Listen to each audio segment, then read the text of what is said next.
Damn, 3 people already. Fantastic. Give me one moment, guys.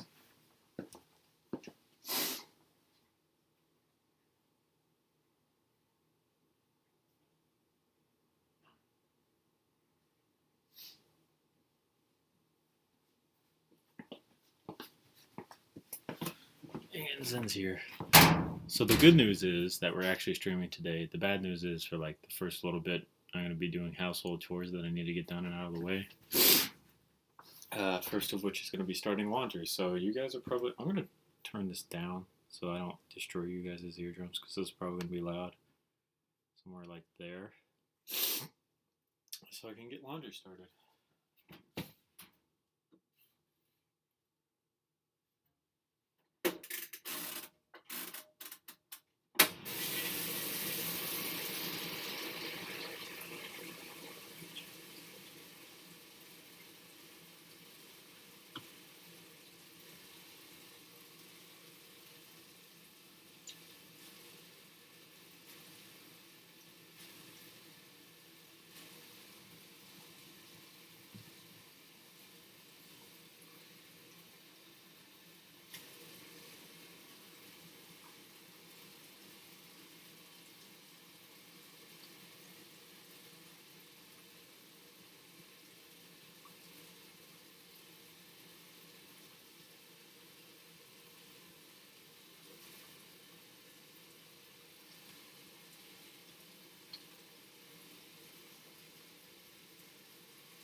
Oh gosh, it's already started.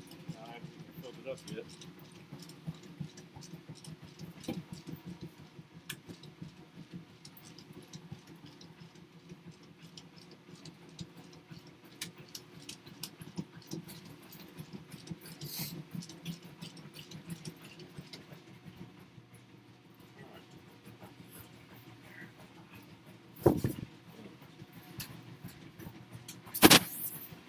Oh shit.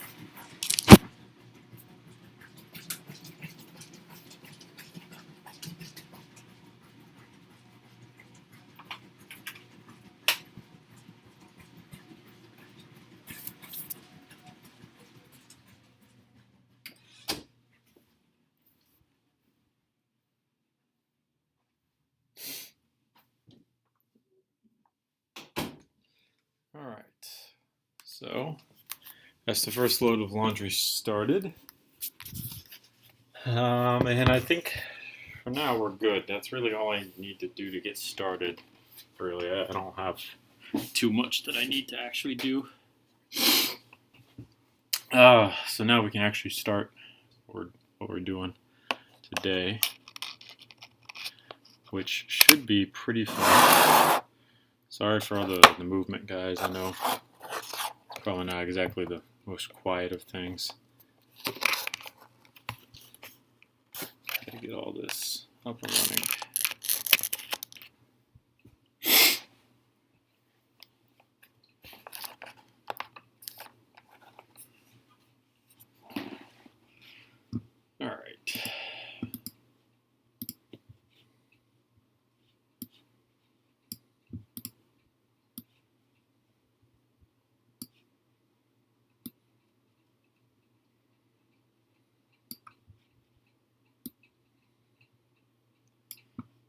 So that.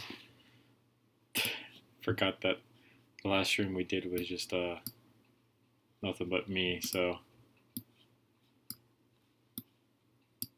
thank God I noticed.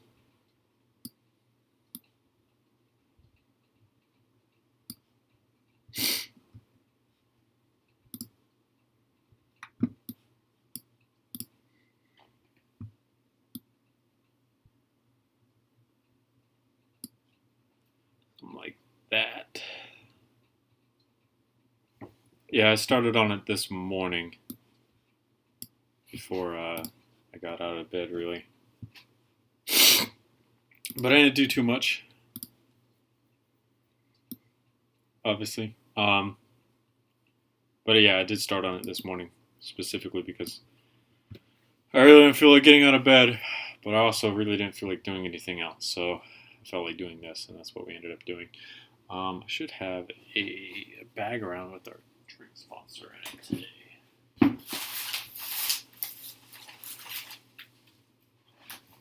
Boom.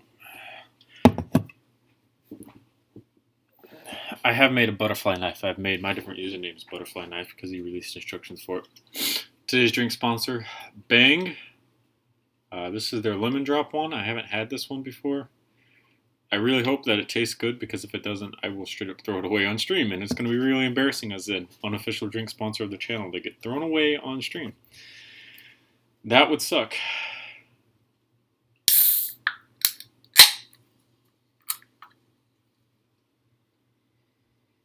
Smells good. It smells almost like lemonade. Like lemon drop as a candy is fantastic. I do like it, but hopefully it's not more. I hope it's more like a lemon drop piece of candy than anything.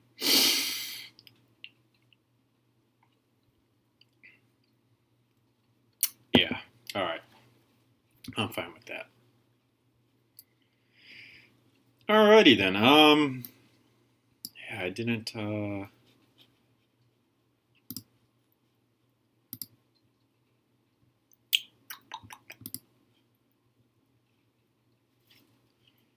Need this.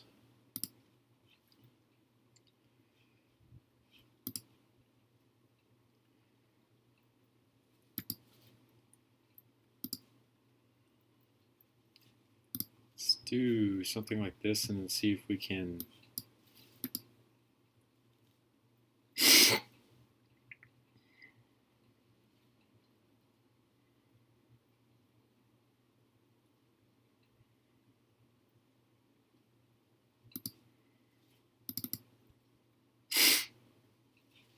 Alright, so I just need to do that.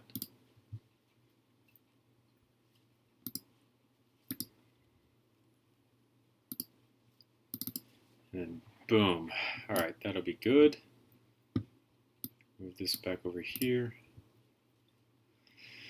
Awesome. Alright, so now we can zoom on in just a little bit and take a look at where we at. I think for now we'll be okay with this because you've built it in a multicolor, which nothing against you, obviously that's all you have. But the multicolor actually really helps me kind of line everything up. So right now I don't think so, but we'll see as we continue on with everything as we go. See, so this is 1, that's a 4, and that's a 1. So this is obviously a 6 right here. So for me, you know, that type of stuff is, it's a lot easier to build inside of LDD.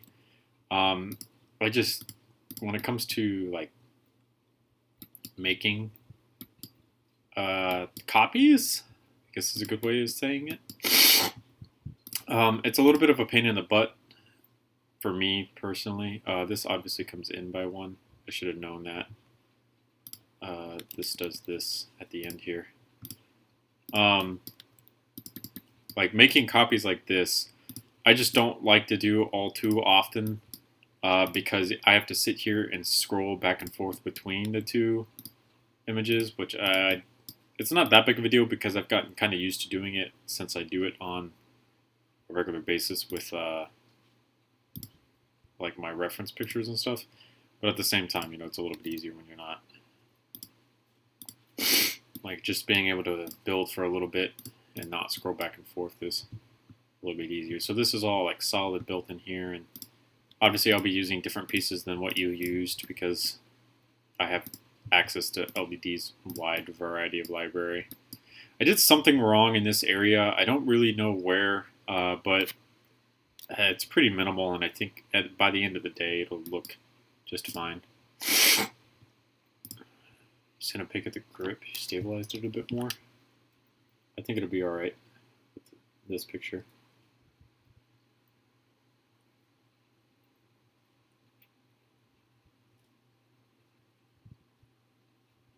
Yeah, that this piece up here is kind of what I needed to see.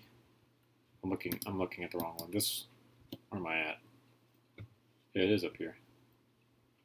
Yeah, that is where I needed to see, so that's helpful.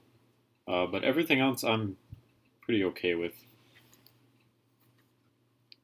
I think this will be alright. Again, I'm making an LDD version of it. It doesn't have to be perfectly stable.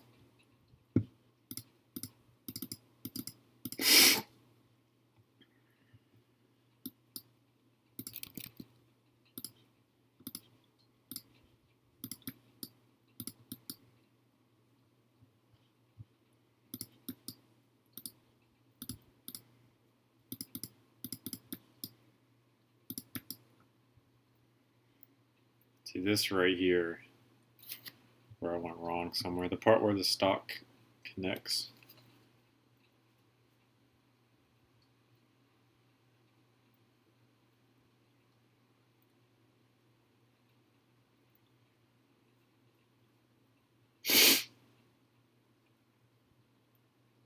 Hey man, I think it's alright. It'll get the point across. So now, basically, we just got to fill this in, and it's all easy to do. What kind of computer do I have? I have a basic MacBook Air. And I still have to fix my car, which is going to be a lot of money.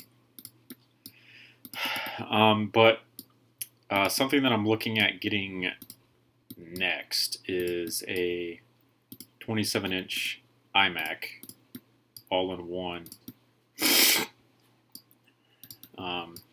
And it's like $2,700, I think. That's the next thing that I was looking at getting. Because I need a little bit more power. I can tell like there are times where stream is just dying miserably on this computer. Like you can hear it now. The fan is like amping up in here inside the actual MacBook. And I'm really not doing a whole bunch for that fan to be kicking on. So I would really like to kind of get a better computer, basically. Oh, you turn this from 4 studs to 5 studs, don't you?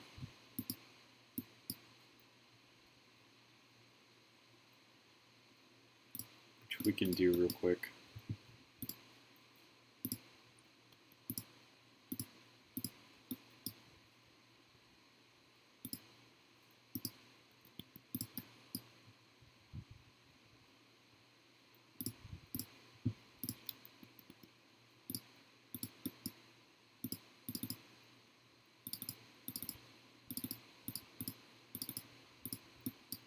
Over.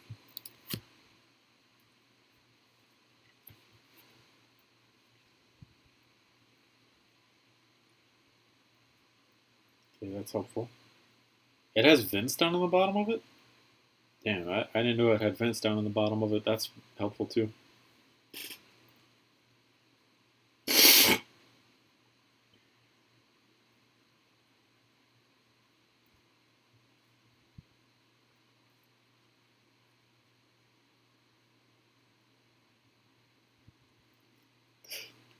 The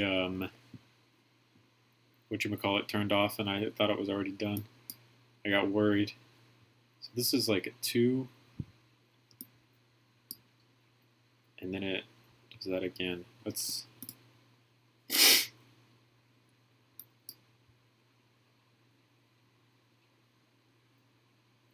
So what we can do here is just basically figure out the overall shape that we need coming up this way and go from there. So this is too high. What caliber will this be in? I believe this is in 308. I think. But at the same time, I don't know. So I could be lying to you for all I know. I hate my nose. My nose and all this stupid pollen in the air is not getting along, like at all. So this is the interesting part down here. Because I screwed up somewhere in this area and it's affecting like everything over here. So we're just going to...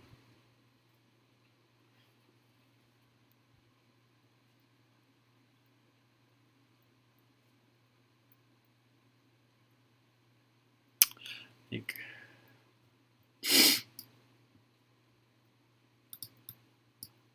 Yeah, I don't know too much about this gun for me to be able to really say anything.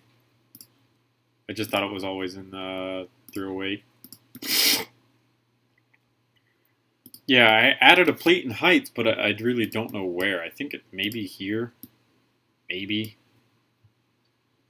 I'm not sick. I just have corona, you know. That's an obvious joke. Hey, open this. No, this pollen in the air and then dust gets all up in my sinuses and it just fucking destroys my nose, basically. It's like one of the worst things in the world, and I absolutely hate it. I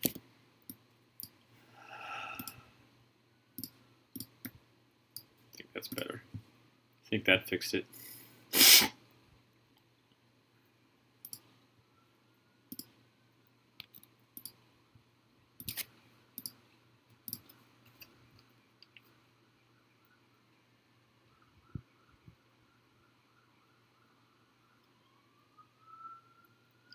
Well, yeah, I dropped it down in another spot to fix it. So it's technically fixed, it's just not in the right spot, basically. It'll do what it needs to do at this point. And then I see that instead of... Well, yeah, you could use these instead to make it actual connect.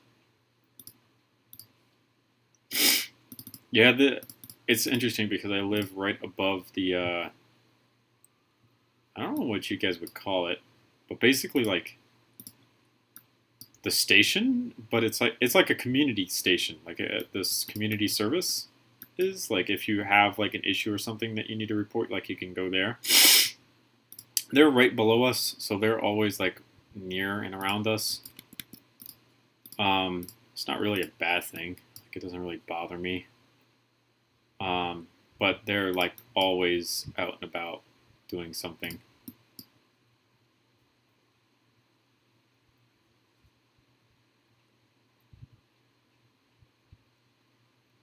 When I did mine, I literally just flipped studs upside down and put them up front, and then just made it so that they could attach to the studs on the bottom. I believe that's how I did mine. So if that helps you. I don't know if it does or doesn't, but that's what I did.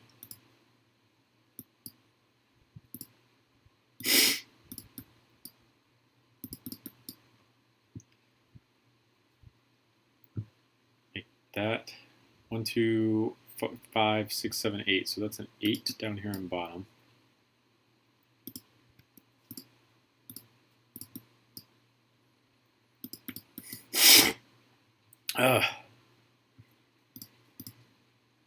Hopefully that one sucked up everything in there and I don't got to worry about that anymore. Clearly this is your mechanism for your trigger. I don't know if I'm going to be implementing that because that seems really difficult to be doing here inside of LED. I did get like a whole bunch of Legos recently that I might be able to try to do something like that for. I'm just really not into knife making all too much. I did make some knives recently because I wanted to branch off into looking at how to make them, and they are more of a unique challenge than guns are because you're working in a lot more thin dimensions than anything else. But at the same time, it was one of those like things. They're kind of one-noted almost. Like for a gun, like say for instance this Mp7 here. This is the A2 version, so it doesn't have the front folding grip on it. But I could do all sorts of different top sights. I could do all sorts of different lasers and lights. I can do all sorts of different magazines because they've got this flush fit 20 round, the 30 round extended, and then the 40 round extended.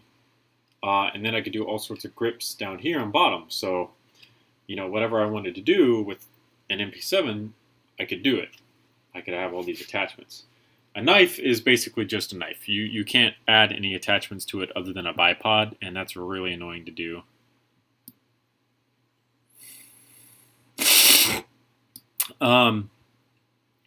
I mean, this is 1, 2, 3, 4, 5, 6, 7, 8, 9, 10, 11, 12, 13.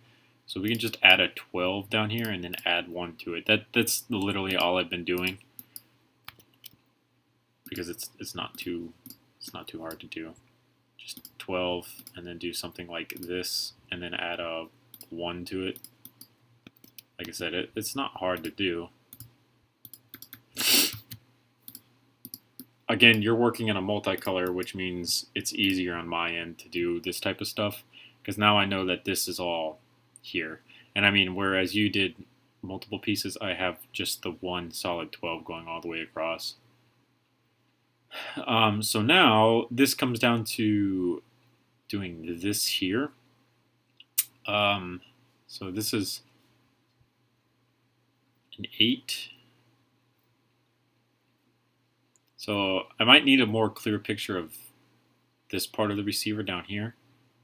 And I'm definitely going to need a more clear picture of the handguard and what techniques you used here because I can't really decipher all too much of what you did there. I can tell that this is, we got that 8 in. 1, 2, 3, 4, 5, 6, 7, 8, 9, 10. So that's a 10 right there. So we can do that. Yeah, allergies fucking suck. So this part was a 10, and then this is a 1, 2, 3, 4, 5, 6, 7, 8, 9, 10, 11. So we just need another 10 on the end of this, which is easy to do. And then we'll add another 1 to the end of it as well. I think for me, it's probably just pollen. Oh yeah, I forgot that this is a 5 wide. Because I'm not like this always, but it is allergy season, and it's probably been killing me.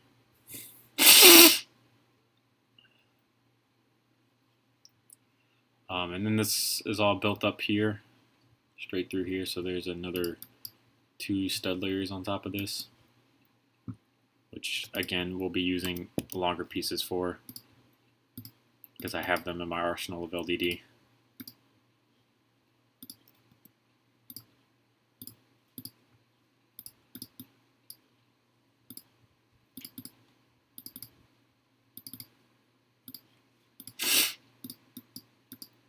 Yeah, I'm not gonna cry. I promise you. I'm pretty okay. I'm pretty mentally sound right now. Had a really good weekend. I was, in all honesty, I don't know, because I doubt she's in here, and I doubt she's gonna rewatch this. Anyway, if she does it, it'll be alright. I was really dreading helping her mom move over the weekend, because it's just, I'm not very good with social interaction towards people who are older than me, because a lot of times they're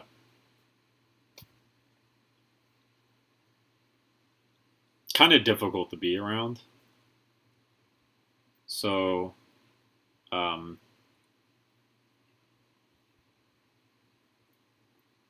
I really didn't want to kind of be out and about helping her mom move and whatnot, but it really turned out not to be too bad of a move, and I'm a little happy that I went to go do it because it got me out of the house and it got me to go do something. I wish her mom was there just a little bit more because I actually really like talking to her mom. Her mom is a very sensible person, but she wasn't because she had to do other things, which I can't fault her for. It's just sometimes I hate working with people because I have a way. See you later, Sun God. Thanks for coming out, man. I have a way of doing things that other people might not do the same way as me. And because of that, it could be somewhat difficult to work with me. Like I have a really, hey Delta. I have a really particular way of doing things. That one was a good one. We might be good now, guys. We'll see as time goes on, but we might be good now. If it flies down the back of your throat, chances are you just got it down. You don't got to worry about it anymore. That's what we're hoping for, at least. Just going to put this here for a little bit.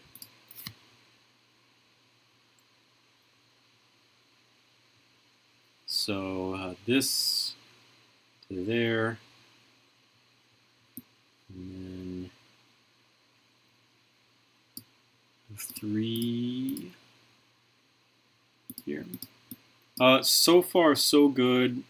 I was going to go to IKEA today with my dad, but he ended up not feeling too well and didn't really want to go. So unfortunately, can't go to IKEA. I was kind of really looking forward to it too because it's IKEA, and IKEA is like a magical place to be.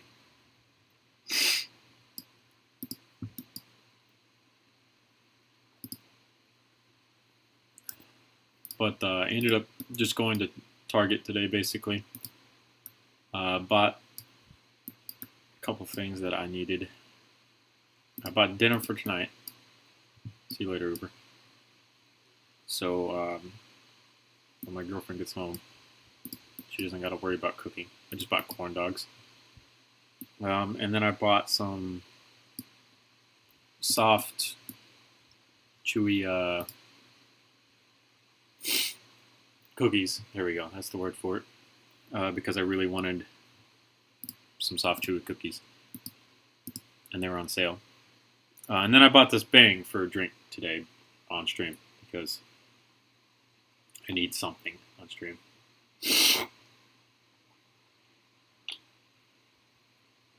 Open this. Zen just made a really good FAL maybe a month ago, if that.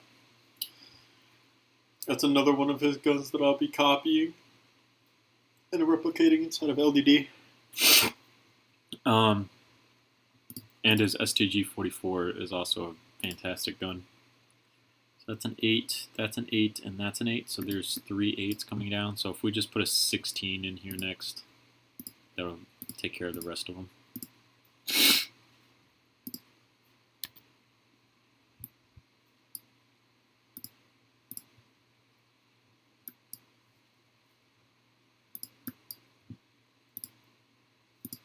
And that new guy in the server just made FAL2. He never responded to me either when I asked him about it, but he also just made one.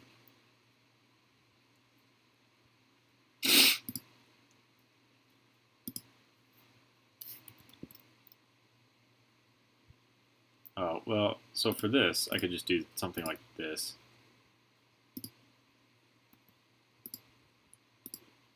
That new guy made the paramodel, I think from Rainbow Six Siege. I think might have been where that his came from. Because that's what it kind of looked like. It looked like Capitão's FAL.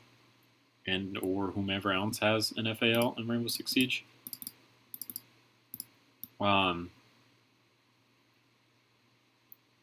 it looked pretty alright.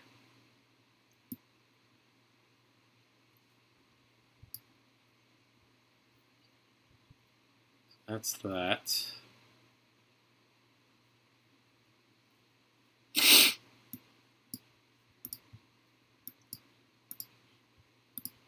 I asked that guy what working features it has, and he never answered. Because I think that he's talked about it before in the server, because he makes some really good-looking models.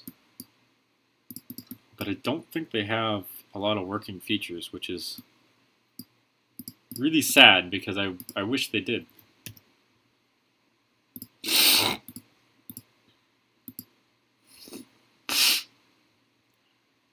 This is why I hate streaming with 1, 2, 3, 4. Yeah, let's just do that. I hate live streaming with the face cam on because I'm probably blowing snot bubbles, which is really disgusting. I really don't like that. And I really don't want to like show that, but it is what it is, I guess. Damn, finished the scope too, man. Only took an hour. Not bad for a full-size scope, if I might add, because yeah, scopes are a pain. I'm terrible at making scopes. Chances are, I'm gonna be honest with you, I'll probably just slap someone else's scope on this one, and or depending on how quickly I get this done, use yours. Just make yours on stream. Oh, my nose. Okay, all right. Let's take care of this. Let's take care of this.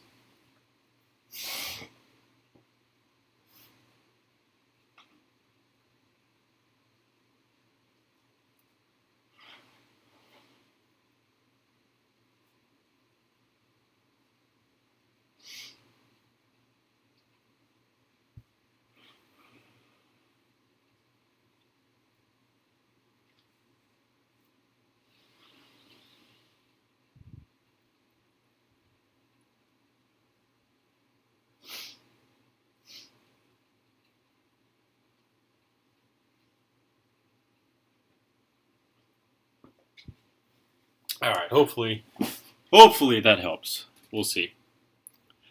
All right, so this is a 4. 1, 2, 3, 4 plus 4 is 8, 9, 10. So that's a 10.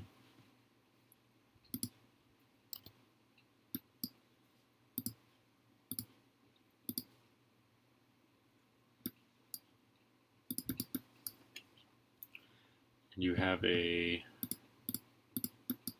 2 here, followed by a 4, followed by another 2. And that's 4. We did this right, it should connect back. So that's 4, 5, 6, plus 4 is another 10. I don't think you did open this. So I think I would have remembered those.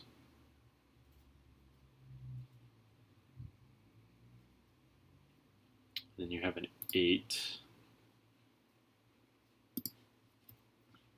here.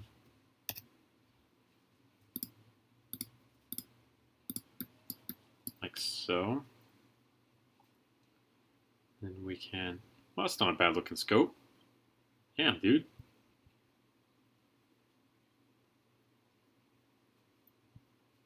You have an 8. Let's do this here. Let's go back. Oh wait, what am I doing? I have it here. So yeah, this is an 8. And then you have a 4. Top of that 8. Right there. And right here. And then this is a 6. No, I don't think so. I think, or the front of the scope or the front of the rifle. I think this is a 16. So this is 3, 9. 9 plus 4 would be like 13. There might be a seam back here somewhere. Or maybe this is an 8. No, that's got to be a 6.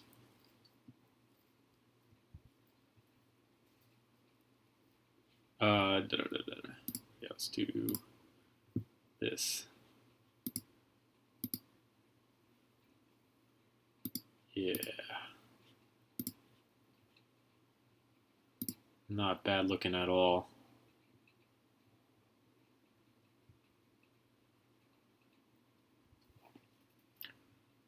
One, 2, 3. Oh, there. Okay, yeah. So there's a 3 here, and then there's a 6 plus 4, so there's a 10. There we go. So I'm gonna switch that so that this is a 10, and then a 3.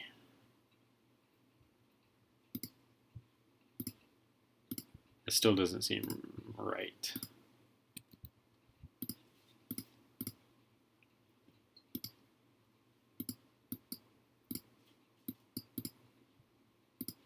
I did something wrong somewhere. Because this should be backwards. I did something wrong somewhere and I don't know where.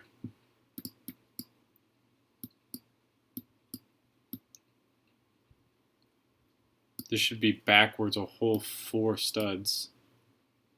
Yeah, I know that. This is the ejection port, like right here. And then your scope mount goes here and here. But your scope mount should be like way back here touching this. Which means somehow, somewhere, I messed up.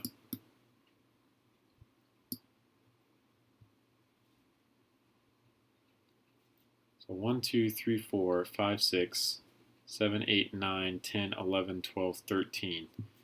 Which is what this is. This is a 12. If I can select it. That's a 12. Plus we have that, which is 13. And I built everything else here perfectly.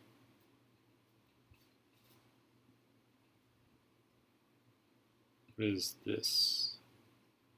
1, 2, 3, 4. That's an 8. That's definitely an 8. That's a 3. And then this is a 10.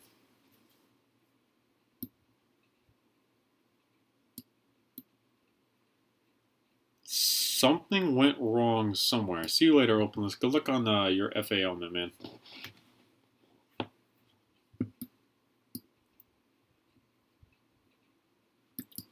Give me a moment. Let's save this real quick.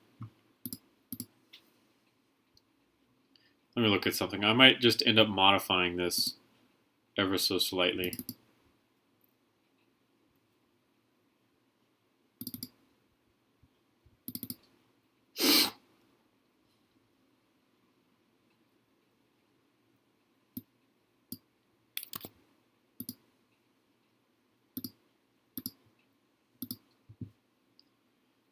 One, 5, 6, 7, 8, 9. I have 9 as my shell ejection port for these bullets that we have here. So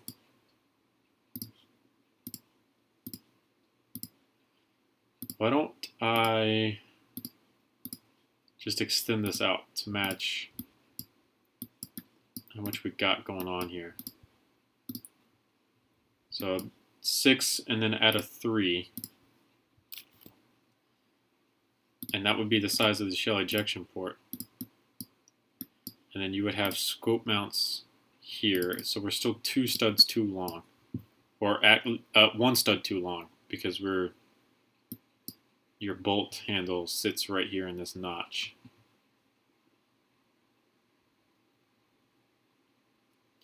Well, it might be, so, crap, who was talking about this earlier? Was it Gavin? I think it might have been Gavin. Yeah, it can be anything. It just depends on short or long R700 action. So what if we made this one the long action version, and we made it longer? Because I wonder if your reference image was using the short action. I'm not really too sure, but why don't we do something like that and kind of cheat just a little bit, basically.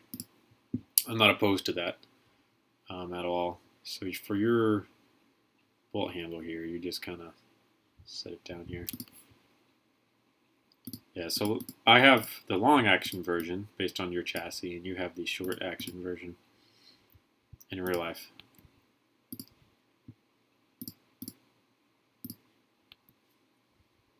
So we'll do something like that.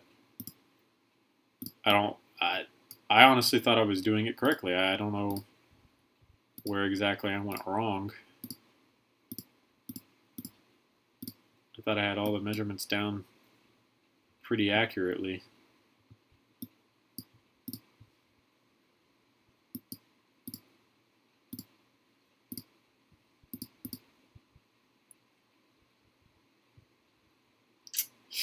Crap, threw away to short action. Yeah, we'll just roll with it. I've got a 308 sitting right here, and it's 9 studs long, ish. Also, we could fix this, I believe. Yeah. It was just being a pain when I first built this. So you can see here, 1, 2, 3, 4, 5, 6, 7, 8, 9, a little bit longer studs. So I just kind of do this basically. Make the max 12, and that's the long action. I'm definitely not going to do that. I think this is okay. I still think that this is in scale for what we're making, and I think it'll be all right. So for the trigger, you made a 3 stud wide trigger guard. That takes balls to make a 3 stud wide trigger guard, by the way. I'm going to tell you right now, I'm not making a 3 stud wide trigger guard. I'm going to be making a 2. So we're going to skin this one down from 3 to 2 in the easiest way possible.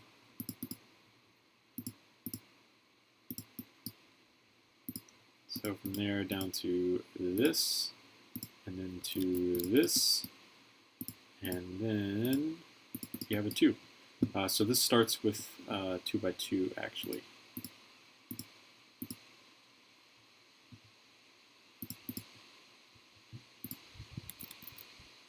Let's see where this trigger guard lines up, because if this trigger guard doesn't line up where it's supposed to, then I know that I went wrong somewhere around there. And then a 2. I feel you. Again, though, I'm building inside of LDE, so I have the advantage of doing some illegal ass shit and not worrying about it. I definitely know that in real life, though, it would work, since you technically have done it yourself. I can already tell that this trigger guard is not going to line up where it's supposed to. So I miscounted on this trigger guard right here, and that's where we got the extra length from. So we can fix that now. I could have sworn I did it right, but I guess not. I might be smoking some crack or something. Who knows? So we can fix that real quick. It's a relatively easy fix, to be honest. Because we're literally just going to take and delete everything that we did up here, which was here, here, and here. Was that, that.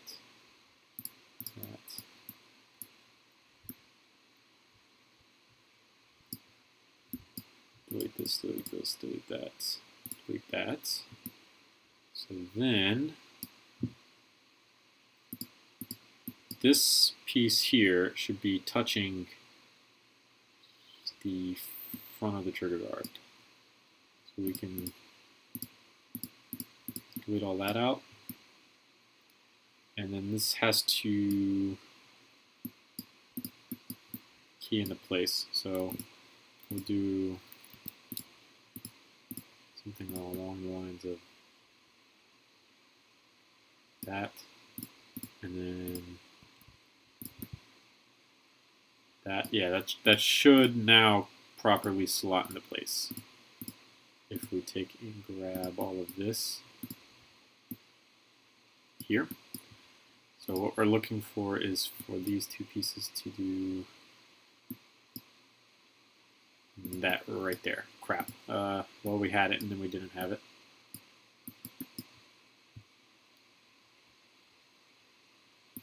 Just like that. So that is good.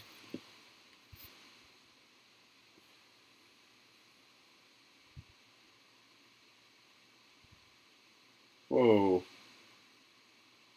Hold on a second.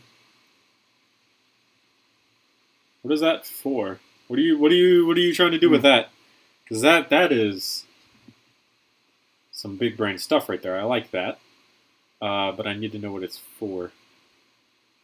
What you trying to do with that, mate?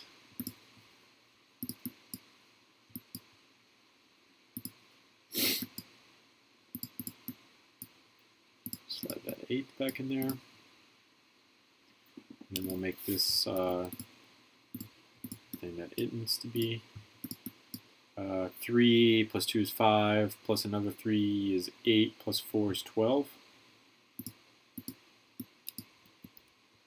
Damn, that's a pretty solid rangefinder. That's like a excellent rangefinder right there. Especially if all like the pieces in the right color. That would work out really, really well. Alright, so now we have everything that we need. Properly set in place this time. Put that there, put that there. Put this here. Take this and place this here. And we build everything back up like it's supposed to be, and we will be good to go. Oops, that piece stays. There we go. Much better. Alright, so your scope is pretty simple. I say that. Simple scope now. This, that, and this, and then this piece here.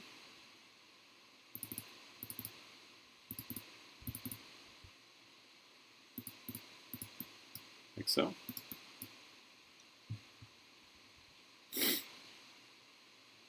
Boom. Alright, so that is pretty good. We're going to save this real quick because LVD has a propensity to just die at times. And then we need to go back to this one. So you've got 2 built up along the top of here.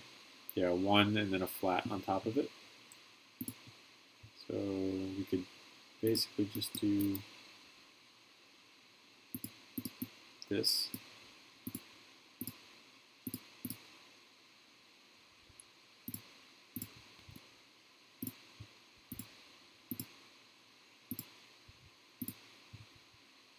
And then that. And then build the flats on top of it. Like so. And then just build this out as we go.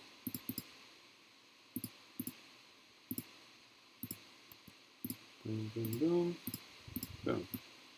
All right. So now comes the more complicated part. So we can get rid of that because we no longer need it.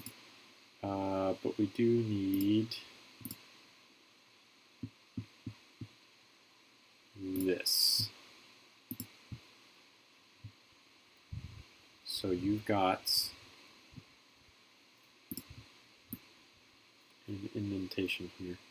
How do we want to do this? We'll just do a 3 here. Follow it up with a 3 there. All right, so you got a, oops. 4, like that.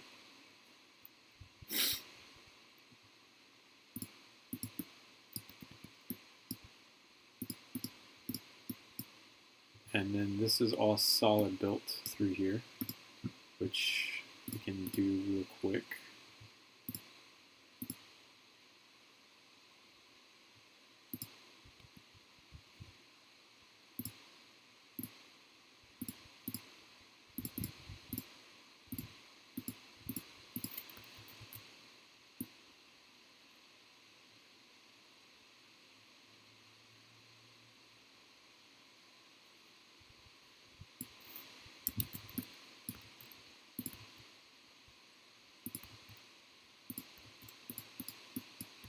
Something basically along the lines of this, all the way down.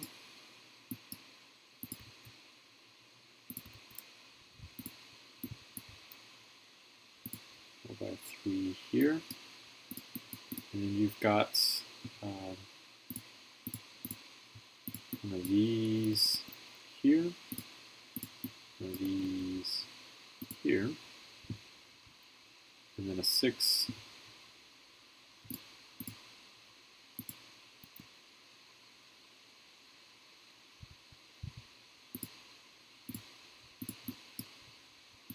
we get to another one,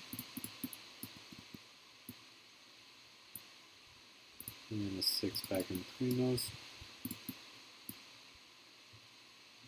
Okay, so now we actually got to do the detailing part. Do this right here. So this is, I need a more, like this picture basically has it. So you've got, let me do this. So on the front you have like a 2, followed by one of these. You have an 8,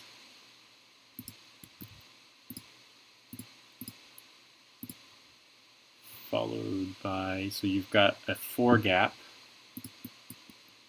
1, 2, 3, 4, and that goes there. I'm assuming you don't have a 1x1 to place here. That's why you've got that.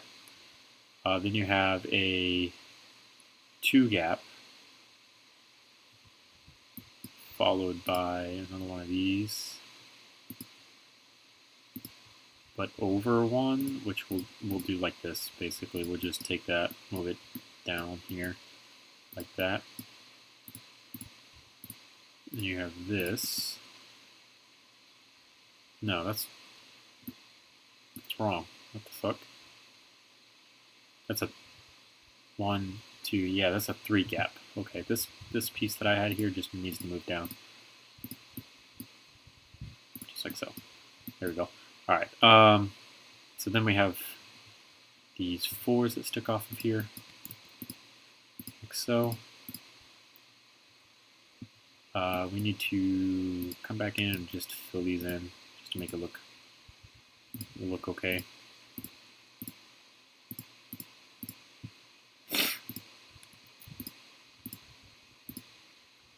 So, and then you've got a 6 to fill in the rest of this, with a 3 like right here.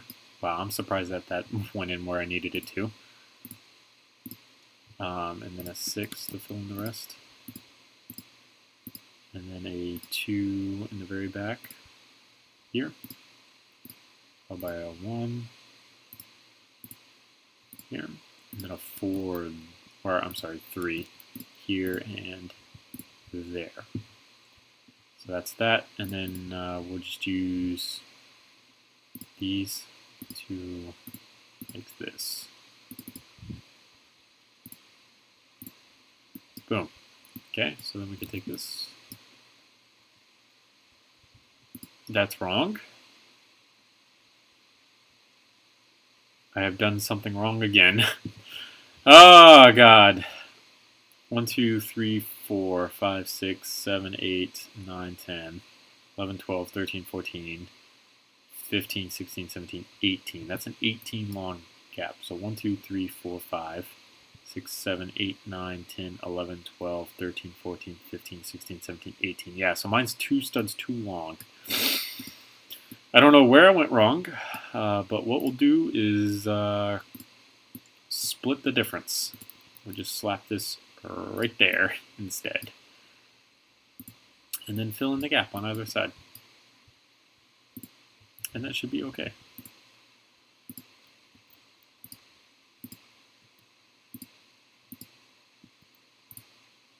Just like so.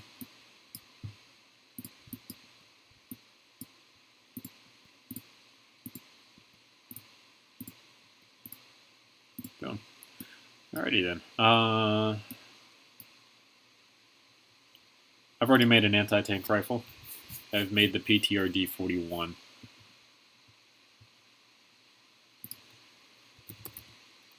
Furiosa stock.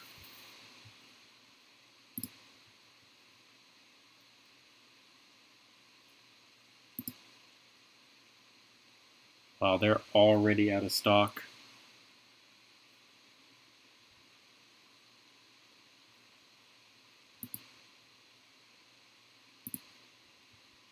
Just want to check. Yeah, there's no gap down here on the bottom. Nah, man, don't worry about it. Just keep doing what you're doing, man, because you've already done like a fantastic job with this like whole stock. Like, there's very few things that I'm going to need to come through and kind of fix, if you want to even call it that. Like, for instance, I ended up making this one a little bit longer, which isn't that big of a deal because we can actually even out these holes real quick. Because we can literally just take this and move it down.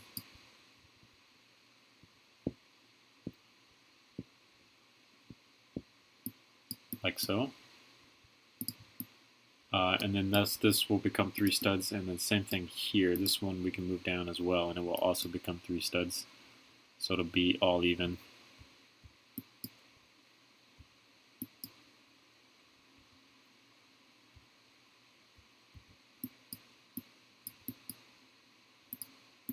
Boom, just like so. So then that means we need to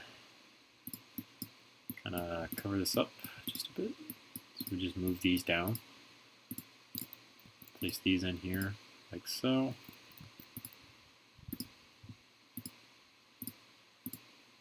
No big deal. And then a 4, well, a 1 by 1 to fill in these gaps right here. Not many other anti-tank rifles that I've been too interested in making. Other than basically that one. I've been thinking about possibly doing the PTRD. I keep forgetting like which one's which. I've been thinking about doing the bolt action one. Or the semi-automatic one, because I did the bolt action one. Now I've been thinking about doing the semi-auto one. But at the same time, like, that's a huge project to be doing, to be working on, which would take a lot of time and investment into. Whereas I could just continue to do like more smaller things like this. Yeah, the PTRS is the bigger one. That's the one I've been thinking about doing. Again, though, there's like not a whole bunch of anti-tank rifles that I'm really interested in, because a lot of them are really ugly and they're just gigantic. Recently, someone on my different usernames Discord server did show off something that I also thought about making. Apparently, Barrett has a 20mm version of basically an M107 that they had experimented with called the XM109. I have been tempted to possibly go in and change up my different usernames to accept that 20mm round, because as far as I can tell, it's the same dimensions basically. It's really not changed fall too much. So I have been thinking about doing that. But at the same time, you know, it's a lot of work to be doing that. But it's definitely something that I did think about. So there's some stock here. It's wood here, and then it makes a slant here. So what I'm thinking about maybe doing is something along the lines of this.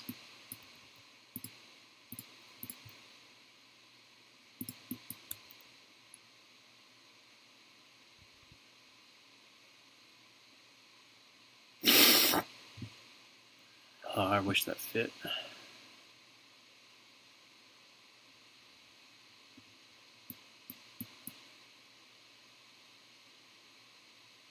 If we did one where it sat in the middle, it might actually fit.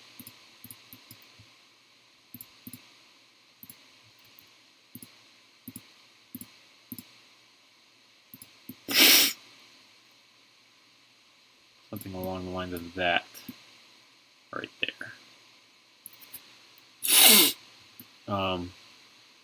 So yeah, that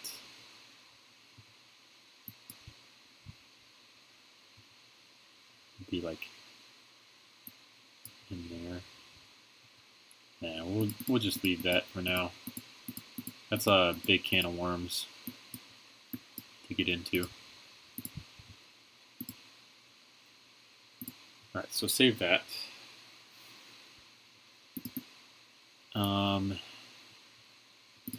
Delete that out. The biggest question is, if we import my R700 in here,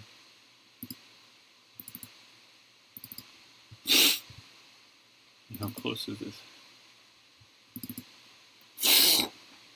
Oh, we went back to dying again. Damn. It's not a bad looking rangefinder, man.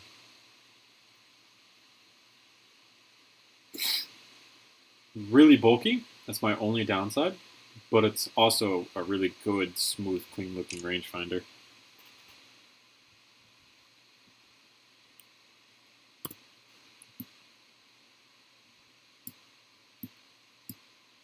We'll put these kind of side by side to one another. Let's do the action primarily.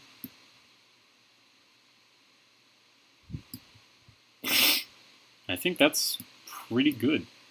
The front end is probably going to get extended out just a little bit. But that's, again, you did an excellent job, Zen. So let's get this out of here because we do not need it.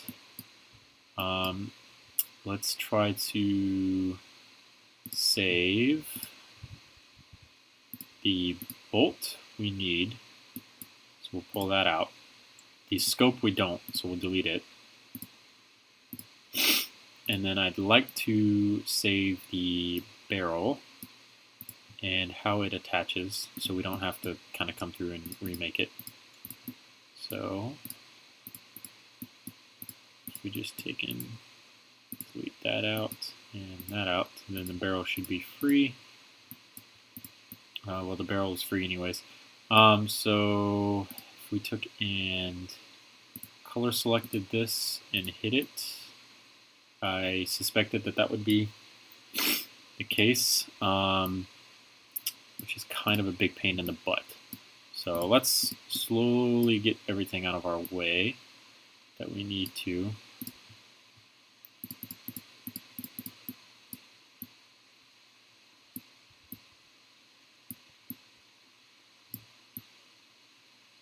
As long as we don't select, dang it.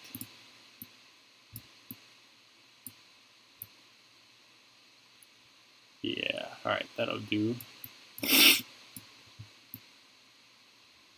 I'm really not into bipods, so I don't keep up with like a lot of them. So I'm not particularly sure, man.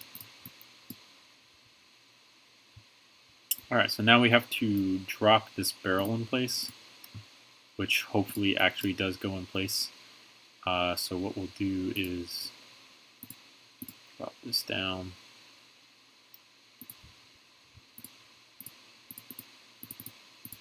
Like that. Then do this. And then hopefully this barrel drops right into place. Just like so. Oh yeah. So I think for our scope mounts, they could come up one stud.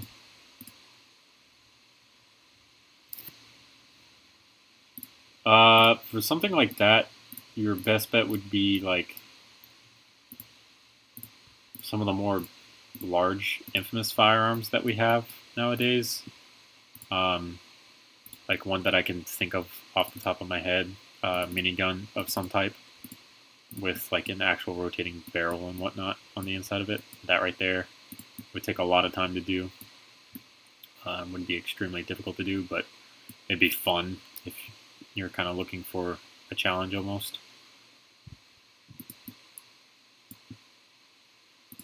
So this bolt here, we actually have to redesign the bolt to be 3 studs wide, which is no big deal. We can definitely do that. I just need to get it in place here.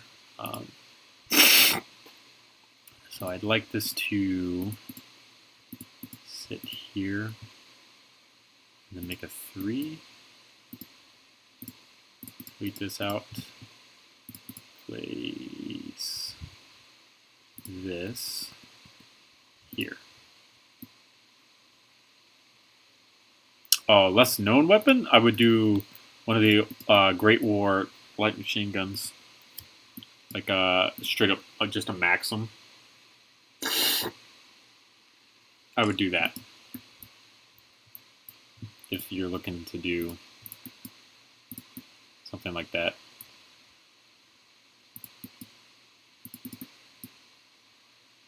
Yeah, man. It's a nice ass firing pin too.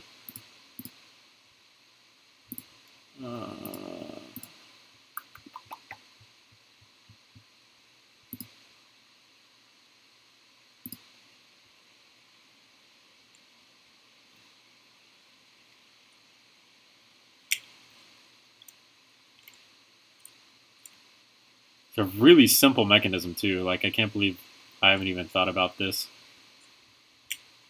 Because, like, that's really easy to do.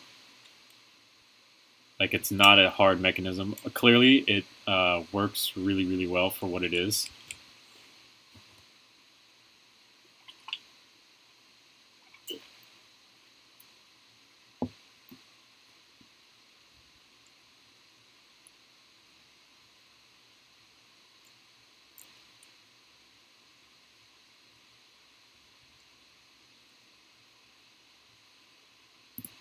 But clearly, you know, it's something that you could definitely do.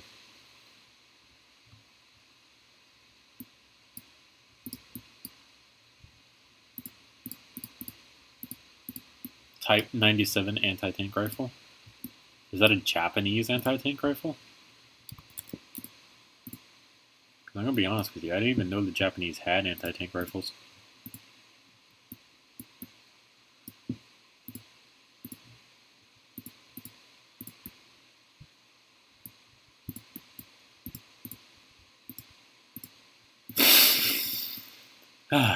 Alright, so then the back of the bolt I did over here.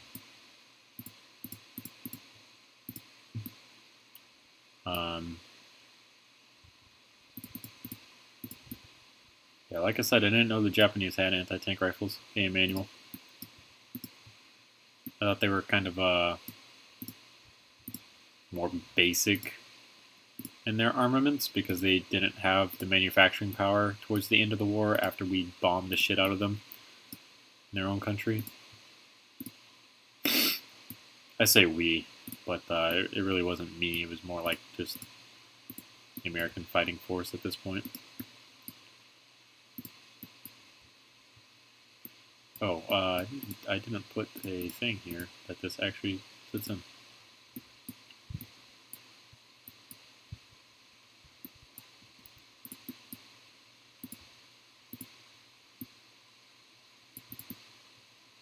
Oh.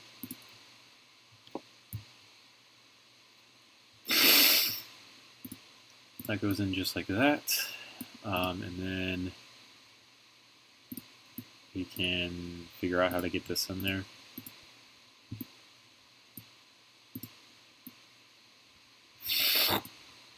Their type system is not, honestly, it's not a hard system to understand because it's based off of their imperial calendar. So if you're like in particular looking for more imperialistic stuff, you just oh, it's hard to explain, but it's not hard to explain. I promise you, it's really not that complicated.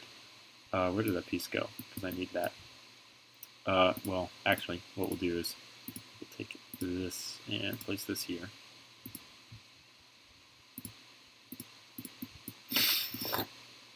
So a rubber band will take in attached there. We can place an 8 coming across the top here.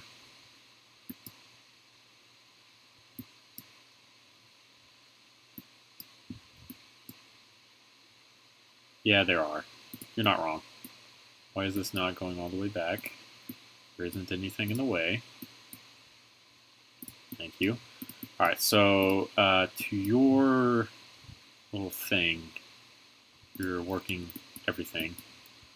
So what we can do is this, followed by this,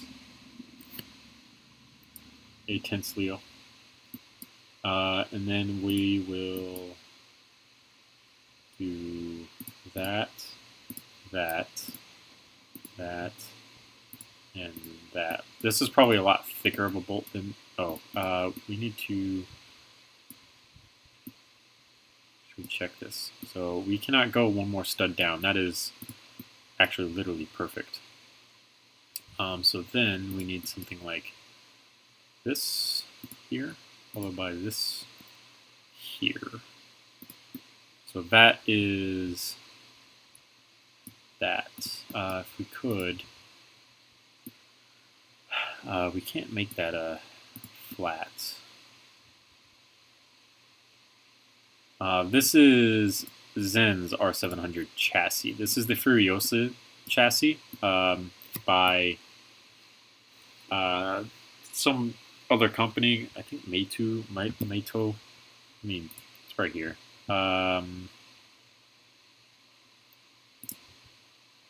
Wooks. There we go. I don't know why. Yeah, so this is by Wooks. It's a fantastic looking chassis. I love the look of it. I posted about it inside of My Different Usernames Discord not too long ago, and a lot of people really didn't like it all too much. Is what I gathered from everything that people were saying. But I personally really enjoyed it, and obviously Zen also really enjoyed it, because now here we are making his version of it. He ended up making his in real life and sent me a whole bunch of really, really good images of how he accomplished everything. So we're basically using that as a way to now produce our own version inside of LDD. A couple refinements here and there, but there's also, he has this really, really good firing pin system in here that we will be using on our model, because it's a really good mechanism. So this sticks out just a little bit here. And then we'll do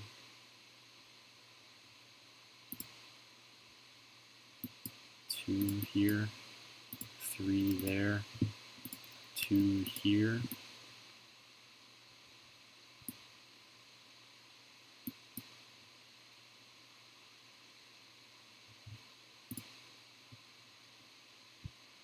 Yeah, yours comes all the way out. So actually we could take and use a 4 all the way up to here, like so. take a 3 and come back across the top here.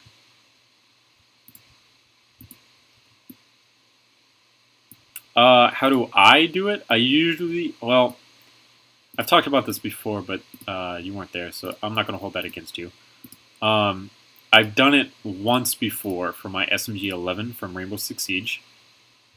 I used the Bricklink. You upload the LXF model, which is your LDD file.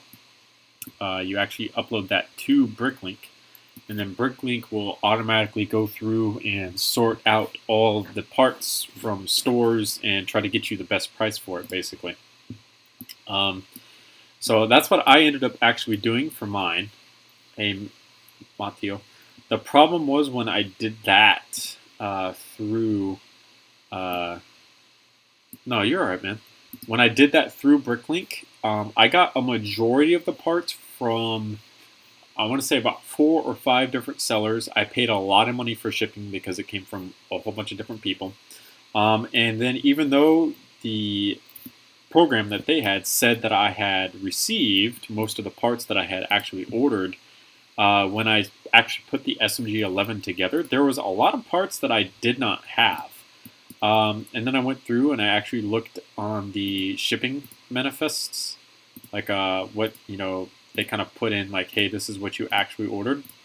A lot of the parts that I needed, that I was actually missing, were missing from that shipping manifest itself, which basically means I didn't get everything ordered through that automatic function on Bricklink. Which really sucks because I really wanted to get everything automatically, because it's a lot easier to get it automatically, to be completely honest. But I didn't. I ended up having parts missing, which sucks. And then I stopped, basically. It was way expensive for what I got out of it from Bricklink. And at this point, my main primary source of getting parts now is basically just my grandmother, in all honesty. I'm not afraid to admit that. But my grandmother goes garage sailing really often for some parts. So this goes here. Yeah, this goes here. Like so, and then this goes here, and then a 4 here.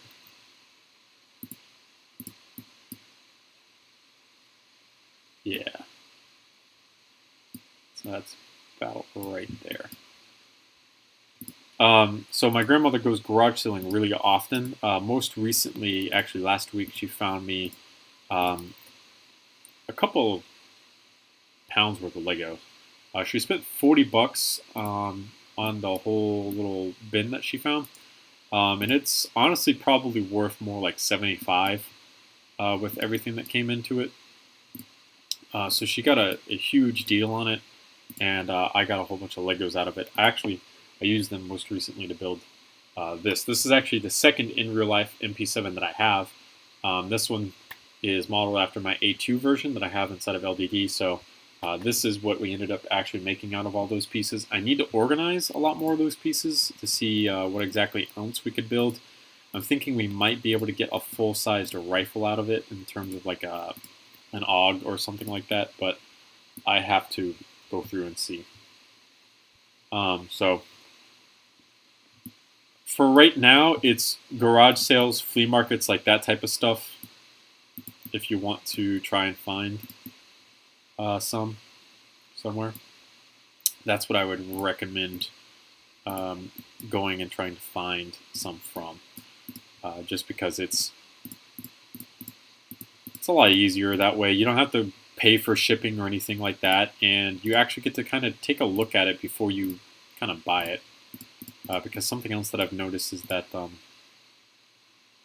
sometimes when you go through these like huge bulk order stuff from like eBay or something, they show you like a whole bunch of Legos dumped out, but that's not necessarily what you're actually buying. So when you can actually do it as you're in person, you're actually like taking a look at everything that they have. I would recommend doing it that way instead. So yeah, that's that pretty much wraps that up.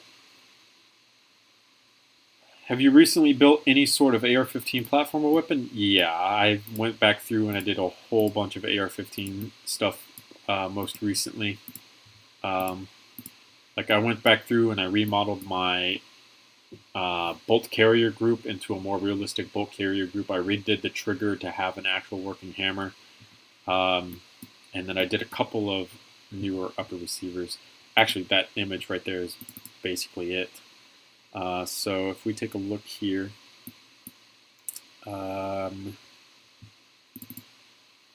here's one. So this is the slick side upper receiver. So this is it's just a different upper receiver that I made for it. Interesting. That's another image of it. I don't know why I have two in there. I made it. It's field strippable, but this is the older style of charging handle and bolt carrier group. It's not the more realistic one. Did I do two of these? Yeah, I did two of these for some reason. I don't know why I did two of them.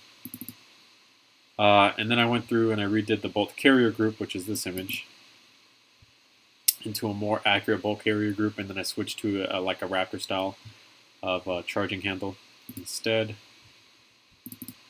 I did the Blackwood Arms Ambi side charging upper receiver, which just drops into place using those pins. And then I did the CBC side charging upper receiver, which is only on this side of the receiver. It's not on both sides of the receiver. And then I did the Raptor charging handle and the Claymore charging handle as well. So that's most recently what I've done for my AR-15 builds. If I can't build that weapon, I would just make other rare Japanese weapons like the Type 97 LMG or the Type 11 Taisho LMG. Yeah, man, go for it. Basically, whatever makes you happy, I would do. This is what has made me happy recently because this is a very beautiful stock. I absolutely love this stock. I also think that we're going to end up extending this just a little bit to be longer. This is such a short barrel on this R700. Like, geez. So we can get rid of those and that, and then click back on this. We'll go ahead and we'll take and extend this out just a bit. So what we'll end up doing is hiding all of this out of the way, grabbing all of this. Hey man, this is, in all honesty, if this looks good to you guys, then I would highly recommend checking out Zen. Zen is the guy who made this, and he's done a fantastic job. There's a lot of really good mechanisms in this right now. I just showed one off to stream, obviously, the cocking on close action, so that it has the cocking indicator, and then pulling the trigger actually closes that action. That's a really good mechanism. It's incredibly simple for what it is, in all honesty, and it's something that I really appreciate him showing off for all of you guys to see. So like I said, if you guys want to see some more really, really good stuff, I highly recommend subscribing to him. His YouTube channel is right here. If we kind of come up here, we come up to his video, click on this.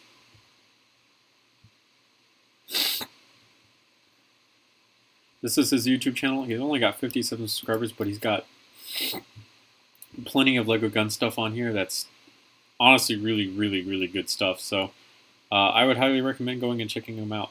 So this is what you're looking for when you find them. It's good stuff. Go check them out, guys. Yeah, no problem, man. This is, trust me, you really deserve it with some fantastic work like this. You definitely deserve it. This is not easy to do. Working mechanisms, not easy to do at all. I really don't include a whole bunch of them on pretty much anything that I do for obvious reasons, because it's kind of a pain to do.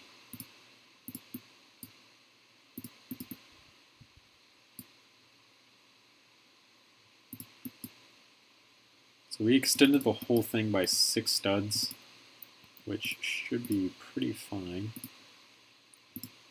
And it should... hope that. Yeah. Alright, that's a bit better. Oh, we need to close this gap down here just a little bit.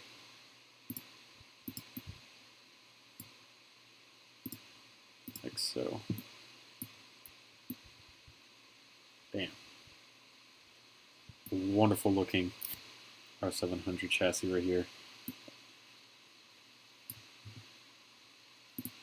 Definitely really like this thing.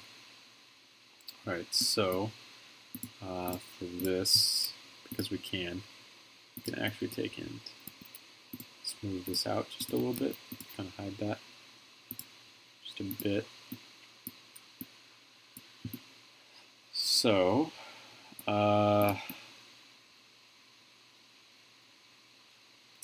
we could technically move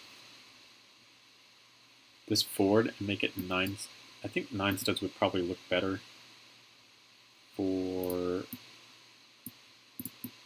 that. So what if we did something like this here?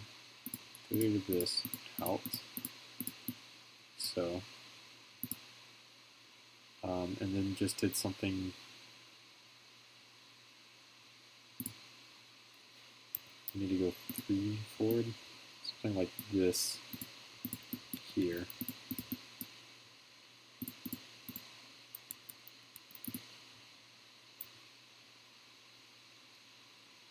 Well, I mean, I'm going to say this. I don't mean to sound like a complete asshole, but why not share it on social media? If you're making something that no one else has made before, you're making some of the best AR-15 working mechanisms possible, why not show it off?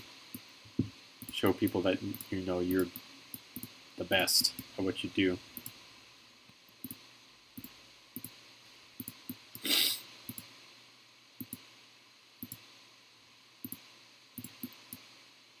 I started my YouTube channel personally because I wanted to show people that I was good at what I was doing,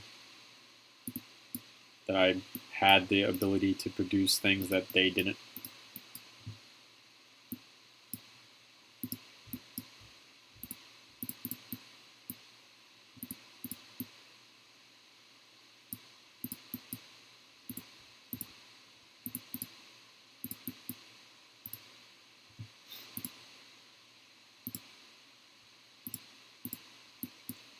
The sad part is, I know that a 2 version of this exists inside of Studio, but it doesn't exist inside of here, so I'm going to have to do this like the bootleg way, using cheese slopes inside of LED.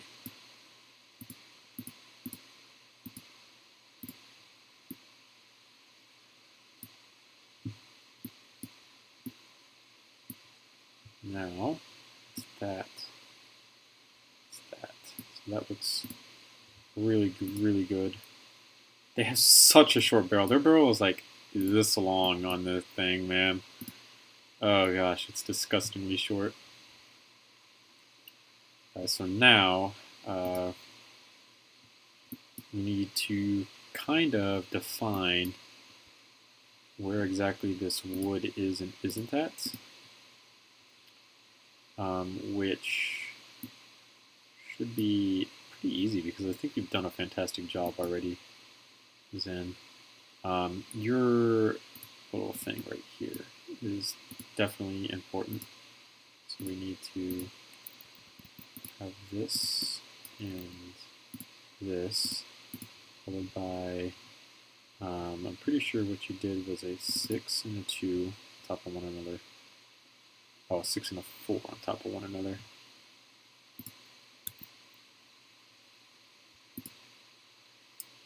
We did something more or less like that with a 4. Should be able to accomplish the same result with a little bit less studs.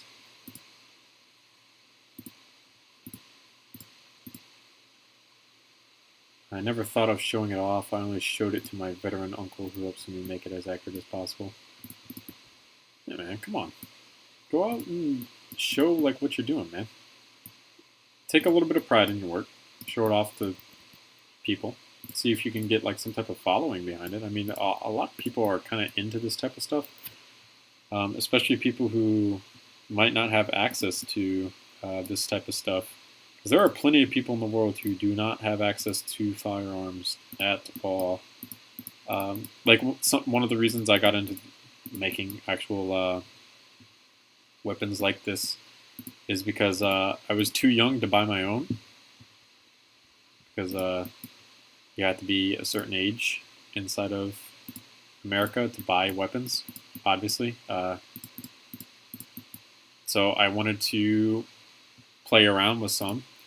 I did want a little bit more safe of a way to play with them as well. So I ended up making my own out of Legos, which I do not regret, like at all, because it was good. That's probably because of how small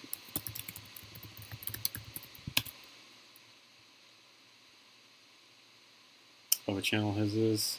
So I will post the link to it.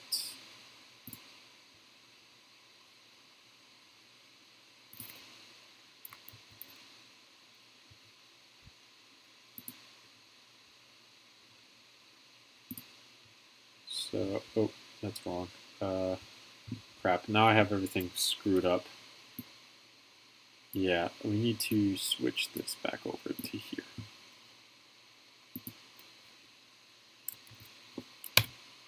So that right there should take you to it.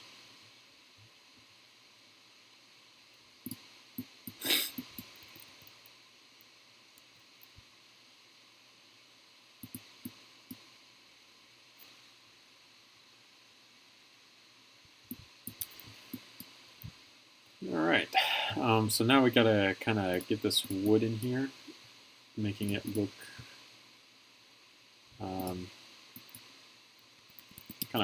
we gotta come through and clean it up just a little bit.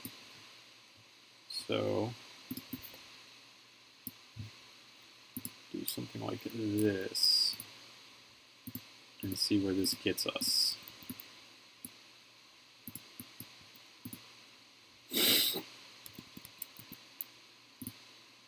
No problem, man. And then I would take and just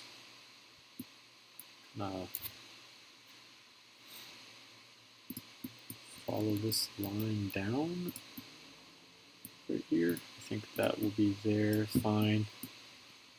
And then this here would be fine. And no problem, man. See you later.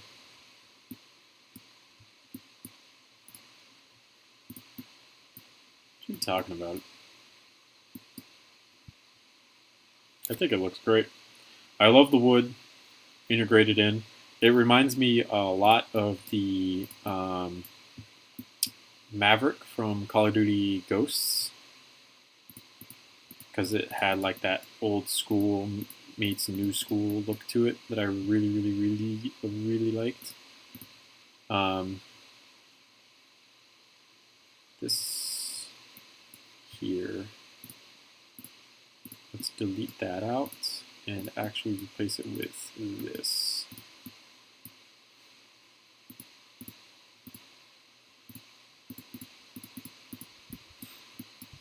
this like blends in and comes around the top here. So this would only come up to like here-ish.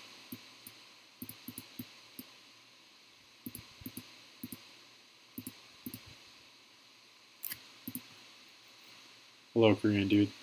We finished the monopod. Monopods on... Oh, snap. That's a really simple monopod mechanism, too. Looks good, man. I like that. I'll make this all nice and brown.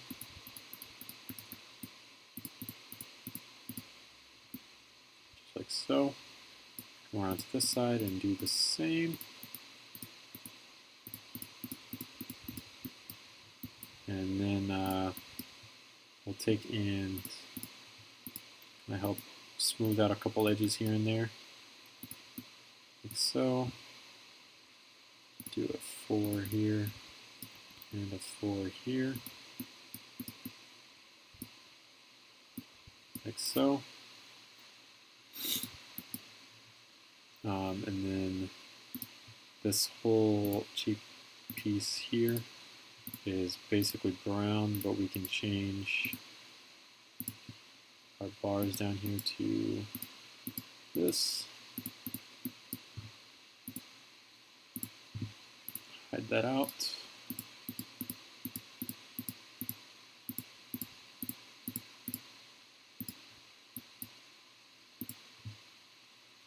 Alright, and then for here, what we'll do is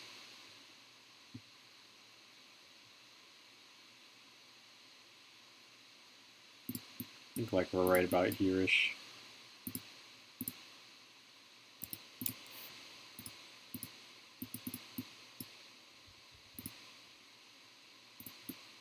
Put that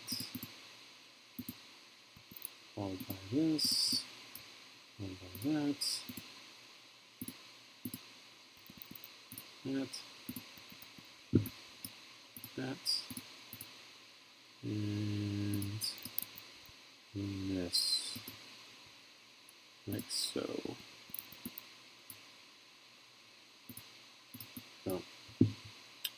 Alright, so now we have to kind of isolate this just a little bit. Should not be too hard.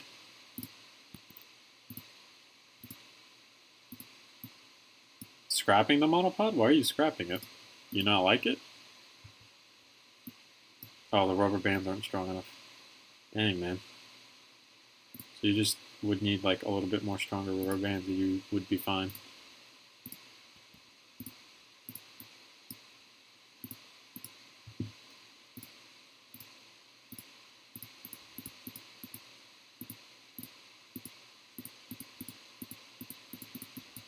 This is all wood here.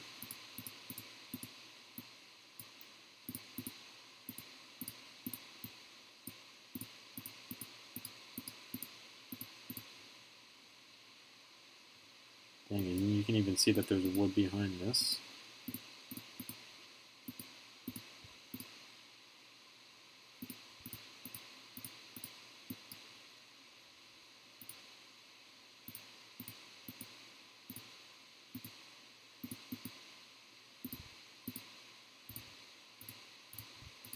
So, and then the whole front of this is wood, all the way around to here. And then we'll have to isolate some of these parts here as well. That is no big deal. We can definitely do that. We'll be isolating some of those parts as well.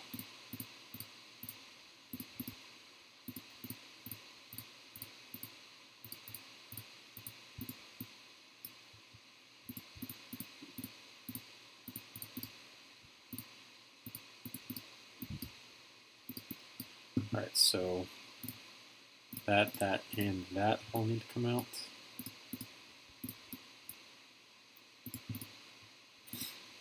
So then this Go here.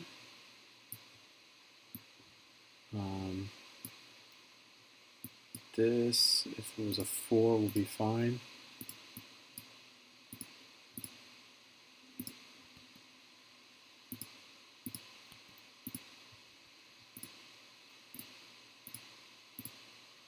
So, and a 2 there. Okay, so then what we did was we put a 2 here, put a 3 there, we'll put a 1 here. We then did a 2 and a 3, followed by a 3 and a 2 and a 2 there.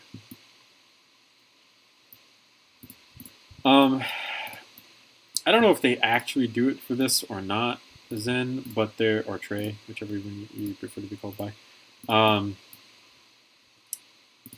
They do have R700s with magazines. So if you wanted to, you could add a working magazine to it instead of trying to do it like as an internal thing. Chances are probably that the internal mechanism would be easier because it'd be more structurally sound since you don't have to remove it. But at the same time, I don't really know because I don't do too much working mechanisms like that. So boom, that goes just like that. Maybe to help blend this a little bit. Yeah, but I'm sure you could take like a Dremel and, you know, Dremel it out if we really wanted it to have a different mechanism on it, you know. Alrighty then. So now we're going to save this because I don't want to lose this. Because that was a lot of hard work, honestly, even for what we were doing right there. This whole back stock piece here, I want to do in black. The rails that we're going to add, we'll be doing in black.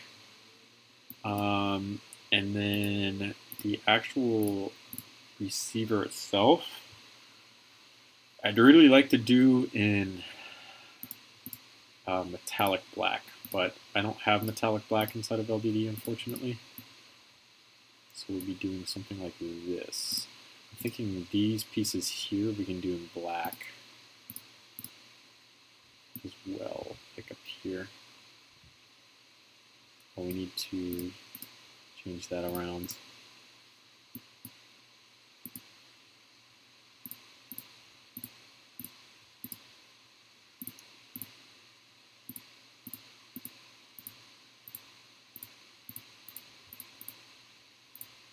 I have to kind of rotate on around just a little bit to make sure that I got everything. But it's not too bad. I think this too much. Let's make these metallic because they're a little bit darker. You can take the bolt out like a disassembly thing. Yeah, man. I definitely, I did leave enough room to do that on this as well. So it can definitely be done here.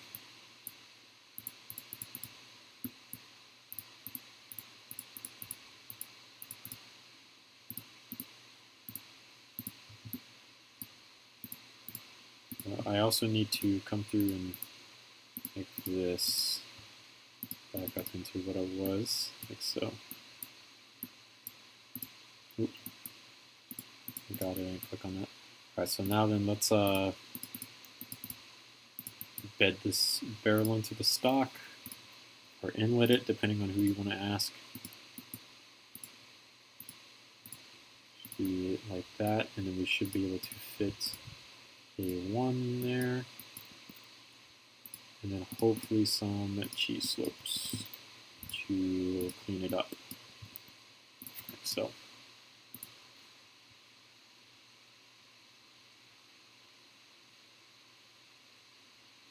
Gotcha.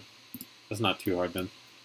I still need to add your trigger mechanism into this, but I will inevitably go find a thing for that, because I know you posted a whole bunch of that.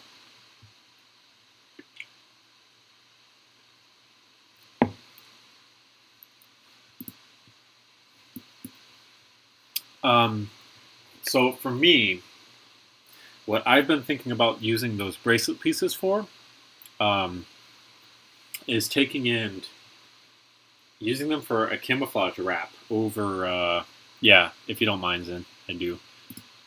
I would definitely use that as a camouflage wrap around like a sniper rifle like this, or any other type of rifle that you would just use a camouflage wrap over, because you could take in kind of like wrap those around something, especially the black one, and then you could hang foliage off of it, and it would be like a perfect circle around everything that you did. So that would be great. I really don't think it matters in this context, though, Gavin, in terms of which action it is, because, I mean, kind of need it. How did you go from Japanese to freaking French, man? Damn. It's not a bad thing, it's just I expected more Japanese SMG than French SMG.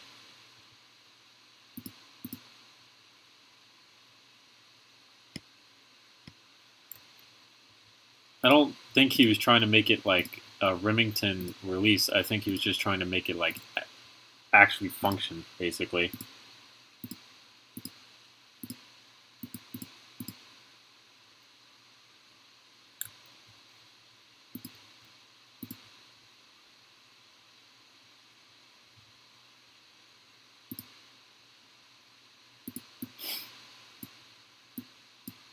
If I had a specialty, I would say I don't have one, because I'm doing like so many. It's really not.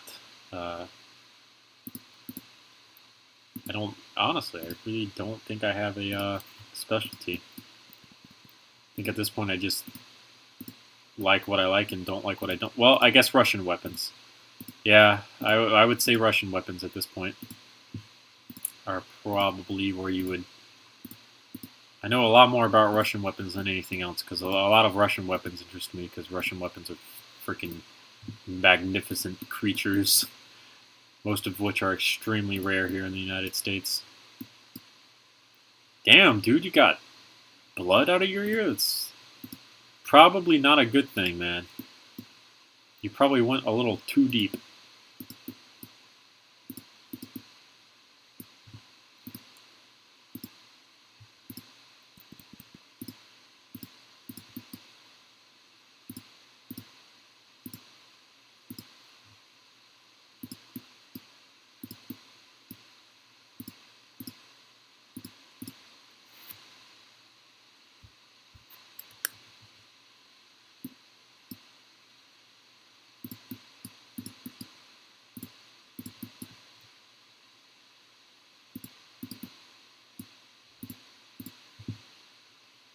Actually, I think we'll leave that there, because that's kind of helping to close that gap just a little bit.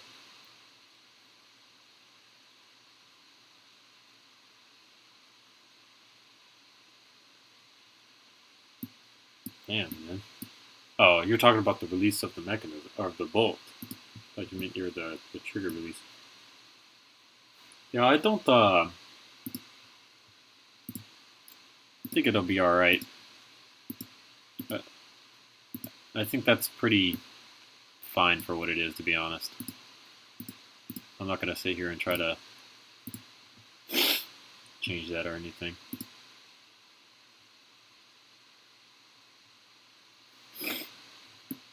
Yeah, man, I mean, keep doing what you're doing. Get yourself out there, King Shark. Show off what you can and cannot do. Just remember that not everyone can do every single thing. Especially me, man. There are some things that I just cannot do. Working bolt releases and stuff are things that I can't do, like, all too well, to be honest. So,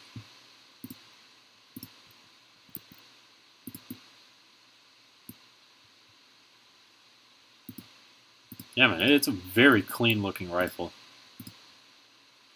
I'm really, really happy with the way that he did it. He's also technically the first person ever to do it as well, because no one else has done it.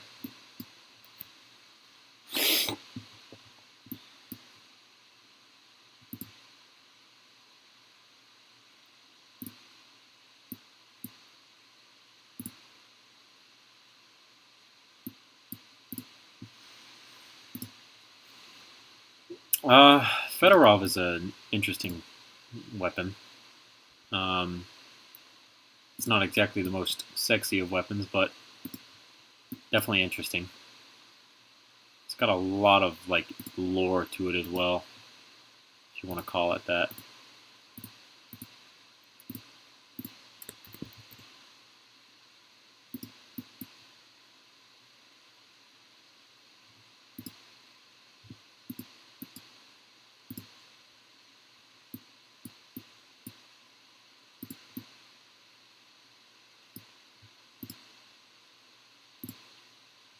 Boom.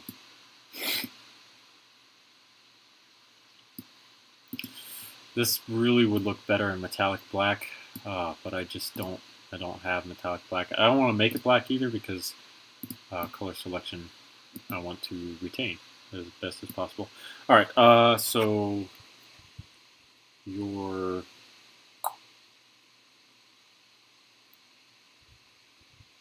trigger mech. In one of your videos, you had a very good image of it.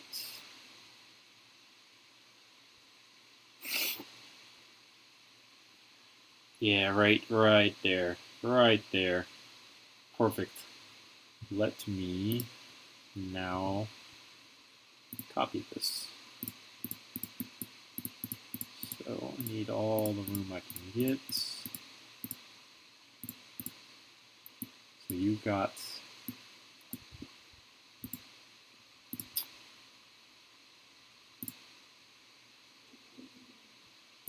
five. I got your video pulled up. So this goes on the front portion here. Then you have a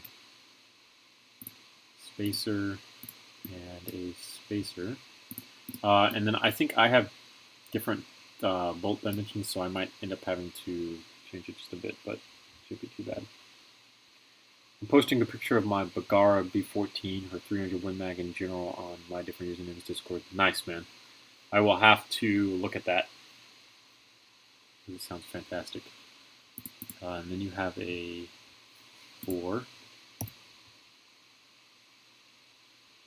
sticking out here, and a 4 sticking out here. And then you have a very smart use here of this piece. Because it definitely gives you two spots to place the stud thing that you need. The Technic stud pin to get that trigger plate look going on. So that's a very smart use of that. And then you actually did it a different way than I'm going to have to do it because LDD is not going to let me do it the way that you did it. But then you're doubling down on the amount of friction fit that you have going on here, which is also really, really smart. So this piece here, what we could do is, where are you? Do this here, like so. And then do a thing here, like so. And then actually we can switch this piece to it just being a fully studded one. Like so, because then we're placing a one of these. No problem, man. Just like that. Boom.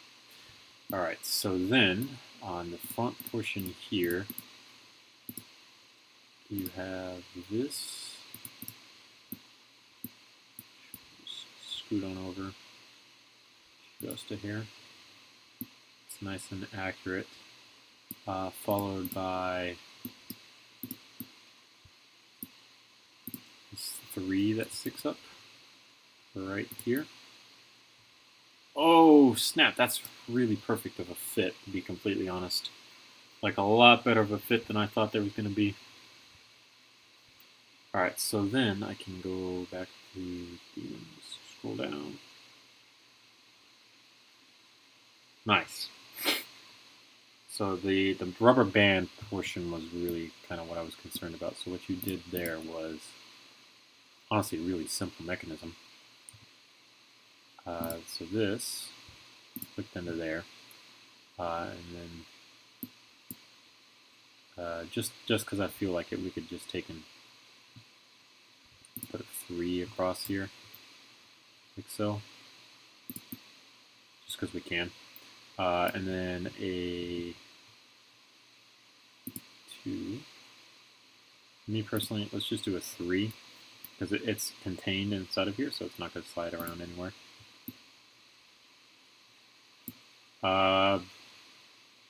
Don't know.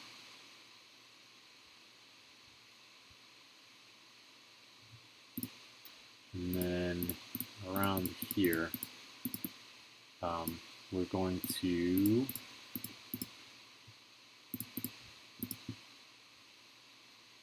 close this off. So if we put this here, switch to here, and then, wow, I clicked on like the worst tab to click on because that tab is really laggy. So 4 there.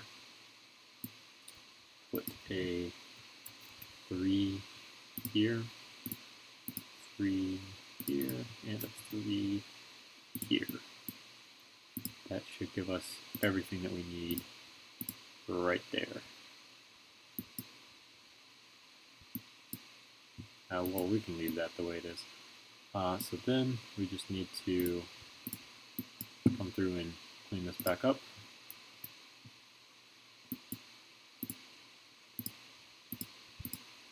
Boom, boom, and boom. So right above the axle, 1 stud forward, put a 1x1, then a 1x4, and another 1x1.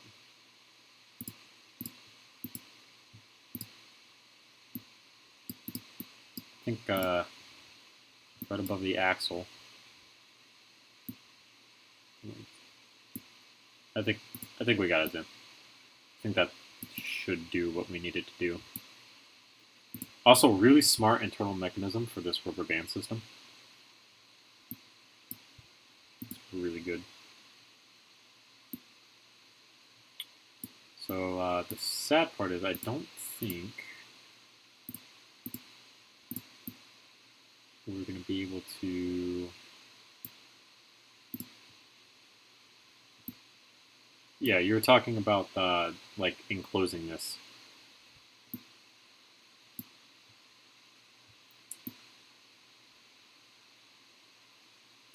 I don't think we're going to be able to rotate this around at all.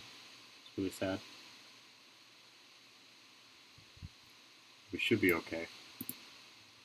Obviously, I know that these are probably not in the right positions, but the concept is here, and it does work. So I think we are good to go on that.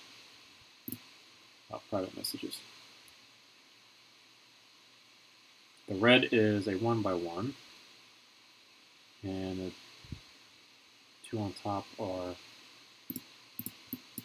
so come out over here. So let's take this here. Hey, LaFix. So you said the red was a 1x1, and then the other 2 are 1x4s. I've got the 1x3 section on the inside, so we can't do all of them by 1x3, but or 1x4, but we got it.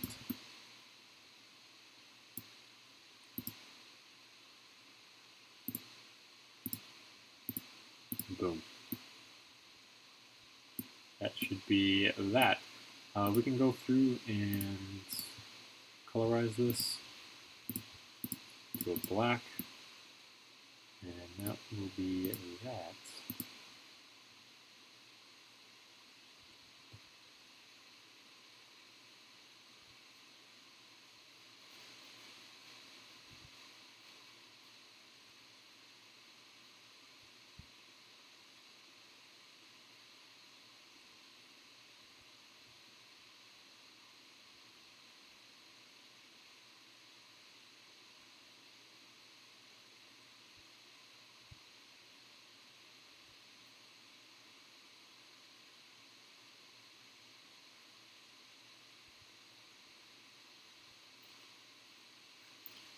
pretty nice looking, Gavin. Could you do a fun 5.7, please? Not like Chris Hopman one, but like an ultra-realistic one without being too bulky. I've already done that, and it was actually done by Bwawker, who did his. I used his because his was really good. Like, I loved his. And it was fantastic. So, I have already done the 5.7, unfortunately.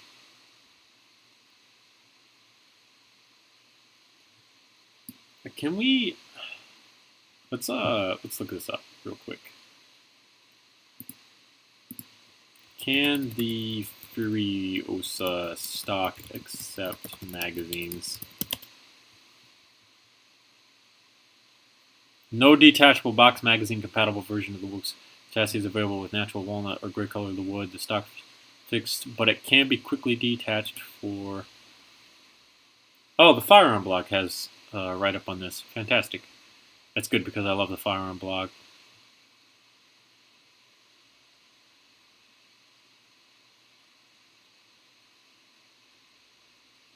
Aluminum chassis with wooden elements in areas that are likely to come in contact with your skin is available for the RimTint 700 long action and short action.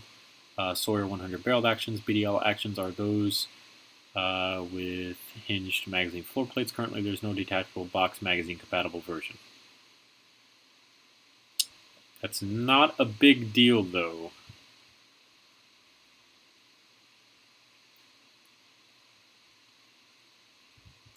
So yeah, there's no magazine compatible version, but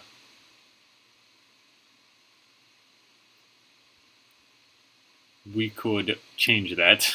Basically, you literally just delete a couple of these things out of here, and you just throw one on in there. No big deal. It could be done.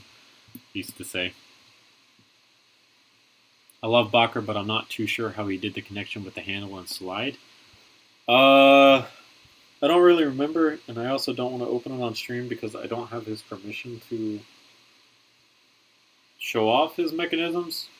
I'm sure, like, if I asked, he would say yes, but at the same time, we really don't talk all too much together, so I don't really want to bother him.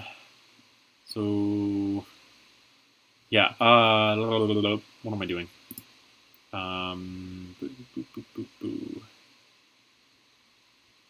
Scope.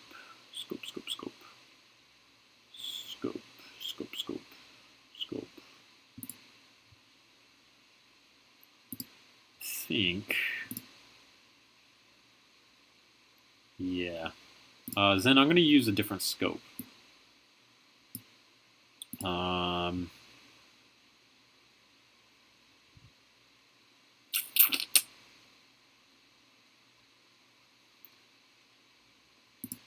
Yeah, perfect. We could do an EOTech with the magnifier. Bam! Imagine that. It honestly looks like I,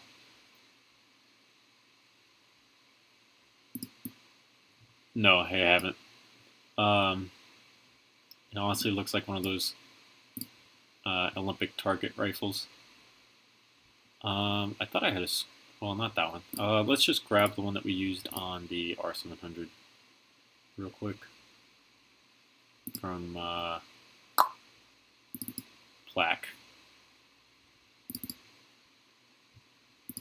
I need to.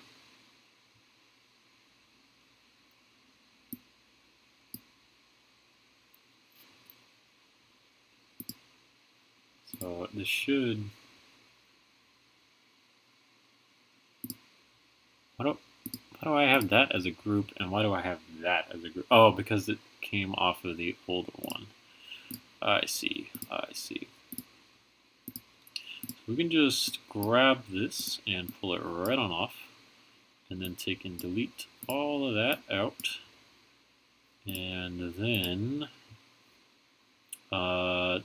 this thing right here, the scope, we're going to turn that into a template because I need to maybe use it in the future. Do I have these set up on 3s? I do have these set up on 3s. We will attempt to get this in. I don't know how long the barrel is, because I didn't check. But it should be, it's the same length as my R700 barrel, because it's literally just my R700 barrel dropped in on this one. So it should be relatively accurate. The stock itself, all the pictures that they've shown it, like all the promo pictures and stuff, they have theirs like way short. Oh, we can just delete this and change this out into just a standard rail right here. Something like this, followed by multiply 1. Yeah, so all the promo pics that I've seen of their little chassis, they have like a very short barreled R700 actually like in use, which is it's weird how short barreled it is, in all honesty. It's like incredibly short barreled. I'll put that like right there.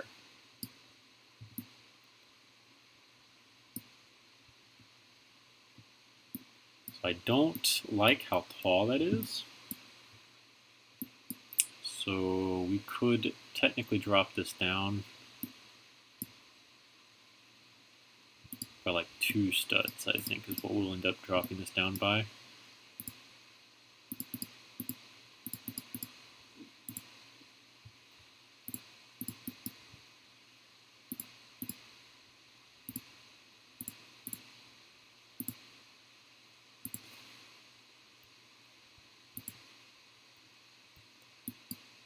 So like here-ish.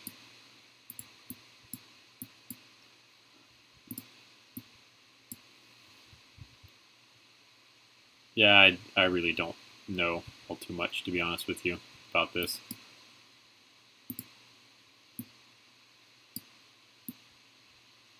I just grabbed the scope that looked good from Admiral Plaquebar, because Plaquebar is like god at making this type of stuff.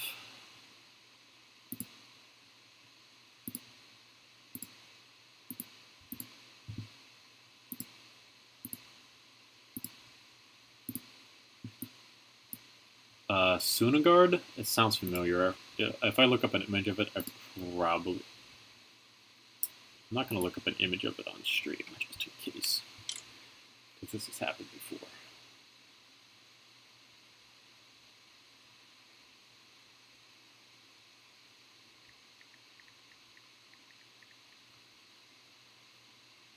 Yeah.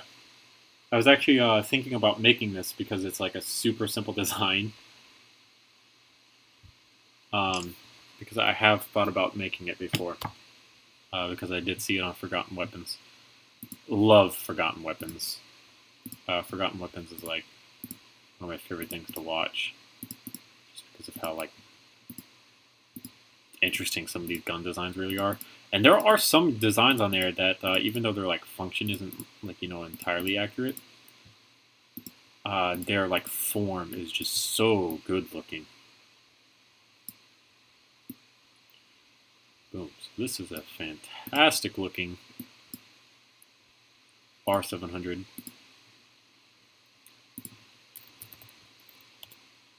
Furiosa stock by Bwawker. It looks absolutely good. This is what we were going for. Obviously, Zen pulled it off magnificently. It's a very good looking rifle. I'm very happy with it. And it does look really, really good. I definitely want to get this in black, like immediately right now. If we switch this over to black, it'll look 400 times better, but at the same time, we need to leave this another color for Studio when we go to render it. is really scary. Yeah, I feel you, man.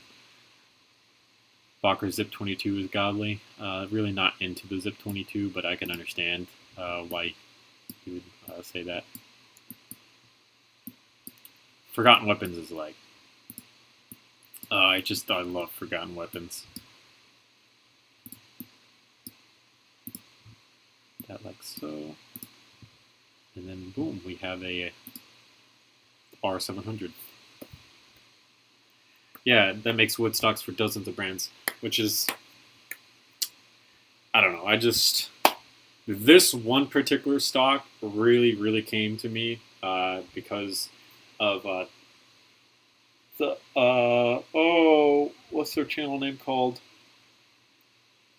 TGC, the Gun Collective. So I was watching their most recent news, and they showed this rifle off, the stock of it off, and boom, I just immediately was like, yes, I want that in my life right now. And I had just built the R700, so I just really wanted it. And yeah, so now we have two R700s, one of them my design and one of them your design, Trey. So that is fantastic. And if we take a look at both of these lined up together,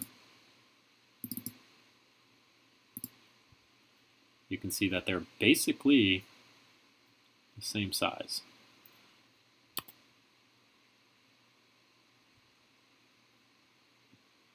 So let's line these up based on barrel.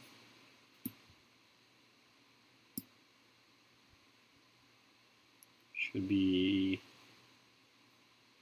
I think, somewhere around there. And you can see that there are some subtle differences here and there. But it's also very good looking. I think you did an excellent job in everything that you just did. So good work. It's definitely in scale. I did make a couple changes, but at the same time, it's not like the end of the world. For the most part, you did extremely well. So yeah, I am actually just a little bit hungry.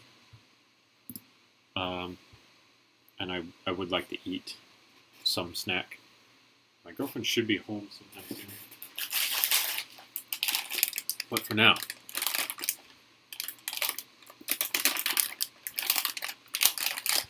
I shall partake in some chewy cookies.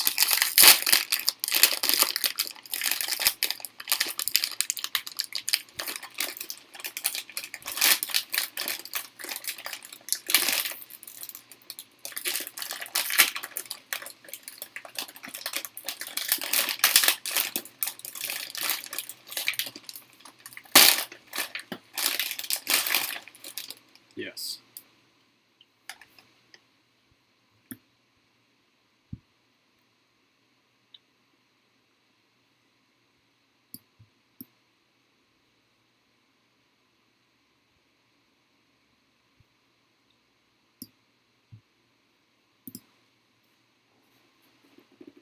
Because when she gets home, I plan on actually eating, like dinner. So I don't want to eat dinner without her, because that's like a dick move. So I gotta wait for her to actually get home.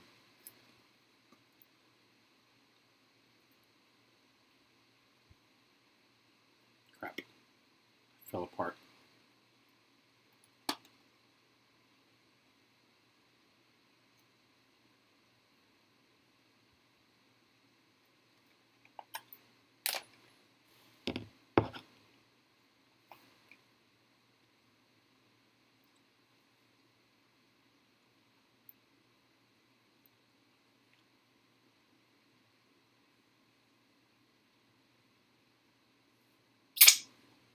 I know what you meant.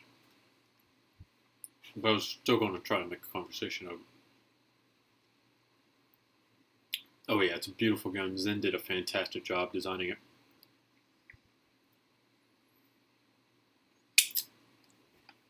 Premiere means that the video is not out for public view. And even as a premiere, I can't view it. But whenever the date, whatever date is on there as a premiere, that's when the video will actually become able to be viewed.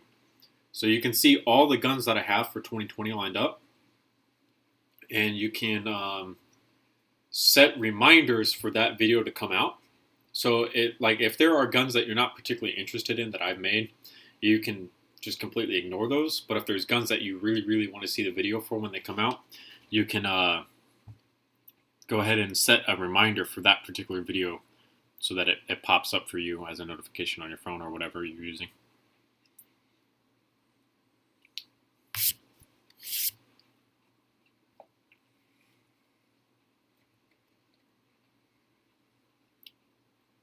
The video on the books will probably be done this year. I still have to go through and make my second wave of videos for 2020 because I want to do every Monday and Wednesday, and then everything else going into 2021. So the books will probably be this year as well.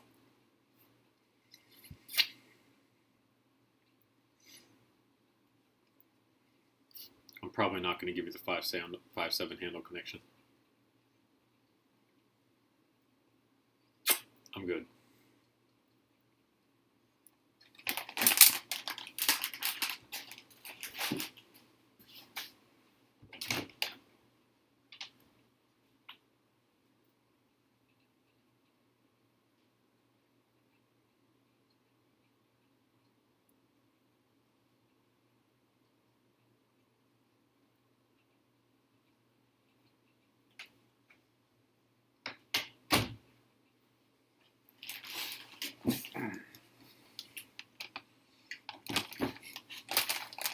I would ask Bwawker if I were you and see if he actually says something. He's on My Different Usernames Discord, so if you join My Different Usernames Discord server, you could private message him asking.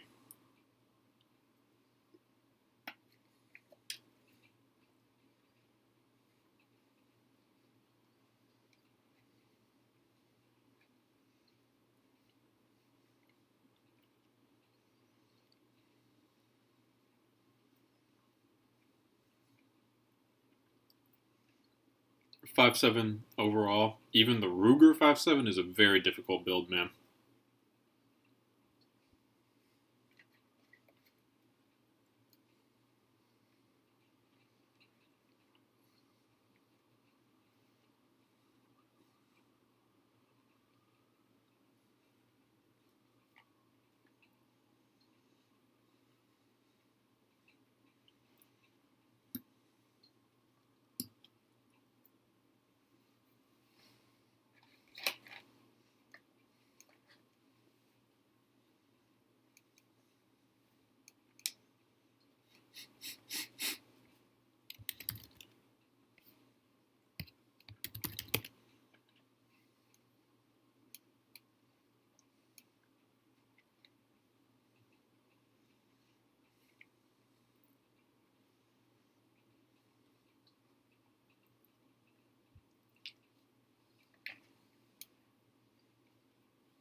It's not a bad idea.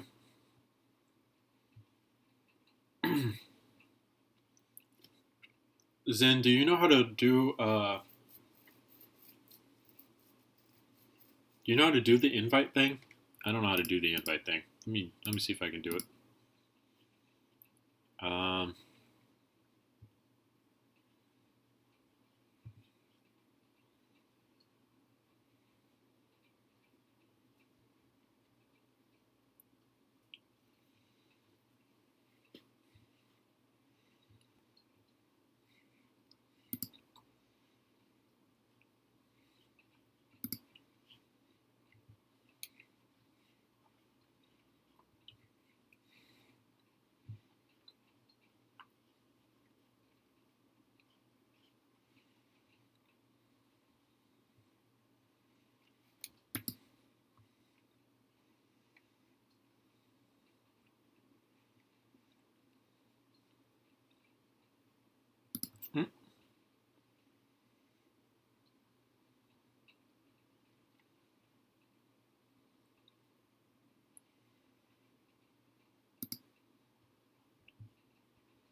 think that's it.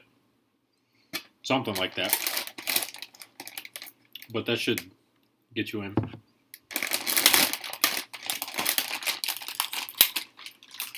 I forgot about the laundry. Crap.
Alright.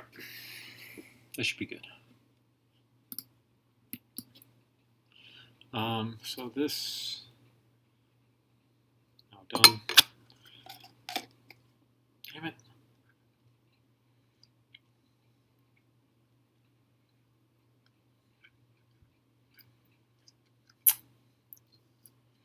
So Nutella goes with like anything. Animal crackers, pretzels, cookies that you guys just saw me eat. Yeah, I've just been putting Nutella on like everything at this point. I've had Nutella on goldfish. It's pretty decent. Thanks for welcoming me back. I appreciate it. It's not like the most. It's an acquired taste on goldfish, but it's definitely something that you could do.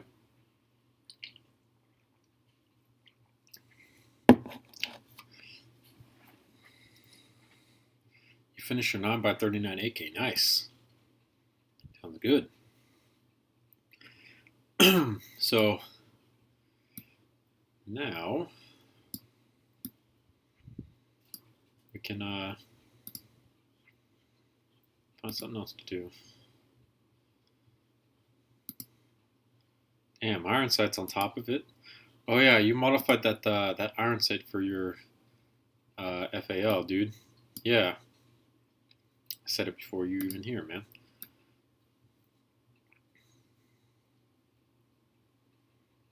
It's pretty good looking. So now that we're done, it's honestly a little bit sooner than I thought. What are we at here? 2 hours and 30 minutes? That's not too bad. That's now we're gonna find something else to do in this amount of time.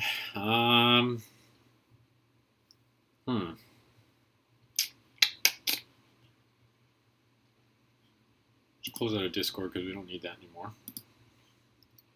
Let's close out of you. Oh, we could do this that I've been thinking about doing. So this is someone 3D printed this for an airsoft Mp7, and I've been thinking about making it. So I would actually really not mind making that. So we can do that real quick because we have the ability to do so. I'm not doing the 5.7. It's just not going to happen. We should probably use a different Mp7 instead of this one, because this one's got attachments on it. I really don't feel like going through and trying to delete all of those. Yeah, we're not doing the 5.7. I think we've already made a video for this.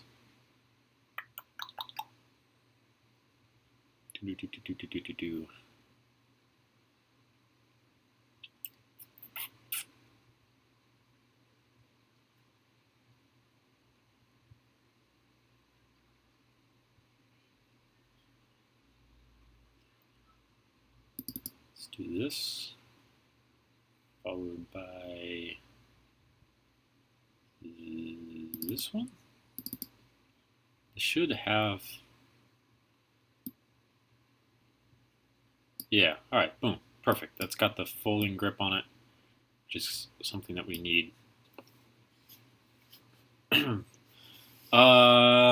When will you make your next video or live stream? So my next video comes out tomorrow at 12. So technically tonight at 12.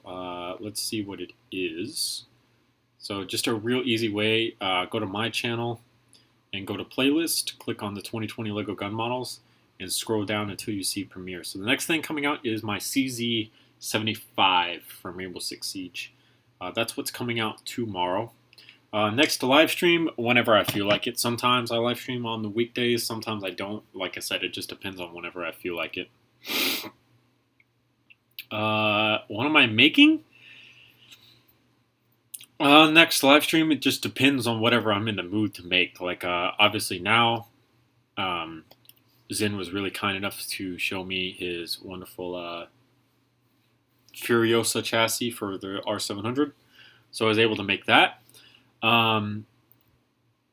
Next stream, we could be making another light machine gun. Like, it could be anything and everything at this point. It just depends. Picking creative text, I also made a 545 conversion. Let me check.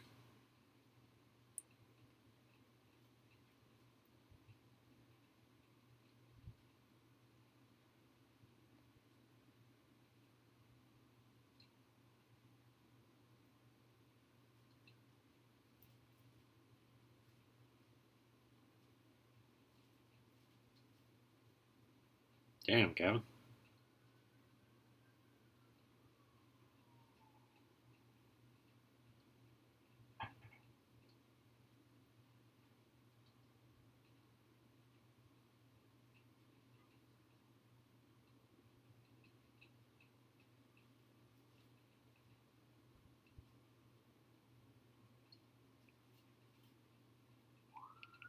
Alrighty then.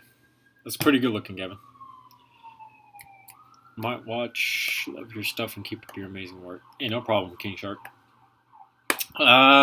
So Tachanka's rework is coming out pretty soon. So the DP-28 is not a bad idea.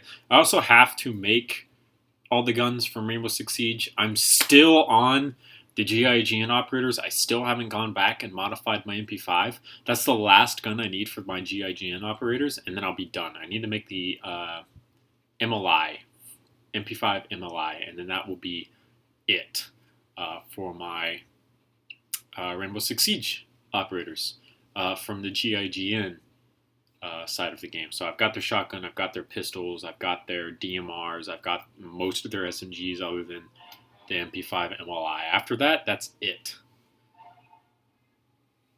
Hey man, well, welcome. Glad you're here.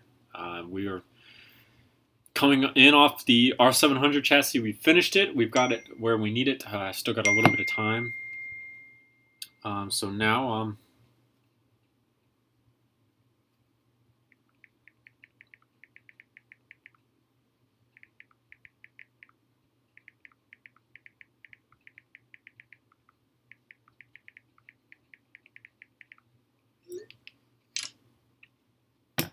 we'll be real quick because I kind of have a little bit more time. I've been saving this. This is like a 3D printed rail that someone did for an airsoft MP7, and I don't mind the look. Clearly, it just kind of sits on front of a normal MP7, so I've been thinking about making this just because I could, basically, at this point. There's really no other reason than that, other than I can. So we're going to change this base color of the MP7 already to another color.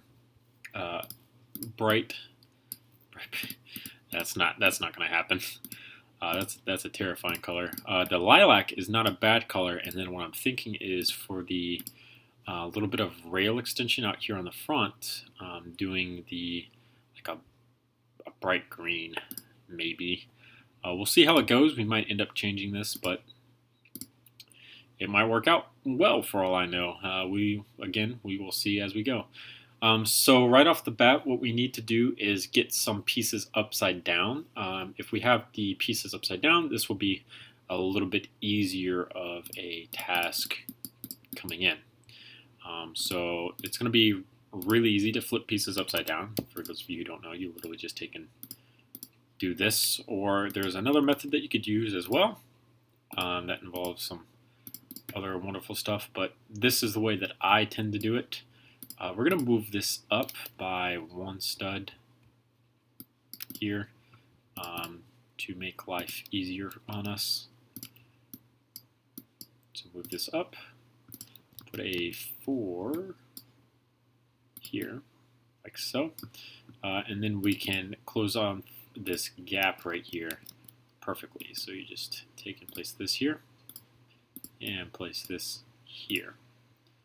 So that is as simple as that, and you can see that that closed that gap really, really well, as opposed to using the inverses of those. Also, there is no inverse of the 1x2, but this also closes the gap a lot better than the other methods of closing gaps. So this whole section here, it just seems like it sticks out maybe a little bit longer, but not too much longer. I'm thinking possibly just like 8 studs worth of length here. So it's still relatively short for what it is, and it's not too overbearing of an extension. I have made a civilian legal MP7 before. It had an extremely long barrel to it and looked kind of dumb for what it was, but it is what it is, basically. Sometimes LEGO is all about just having some fun. I can see that they didn't extend the rail all the way out on top here. I plan on extending it all the way out myself. The other thing is I'd really like to carry this section down here. that little, how it narrows right there, so we'll end up having to do something like this. I have seen a couple of the Johnson rifles. I do not know if I will be making them, though. Hey, Potato. Yeah, I'd love to see the follower once you get that added, because that would be really, really interesting to see. I see. I have messages. So this comes in like so. And just extends this out just a little bit.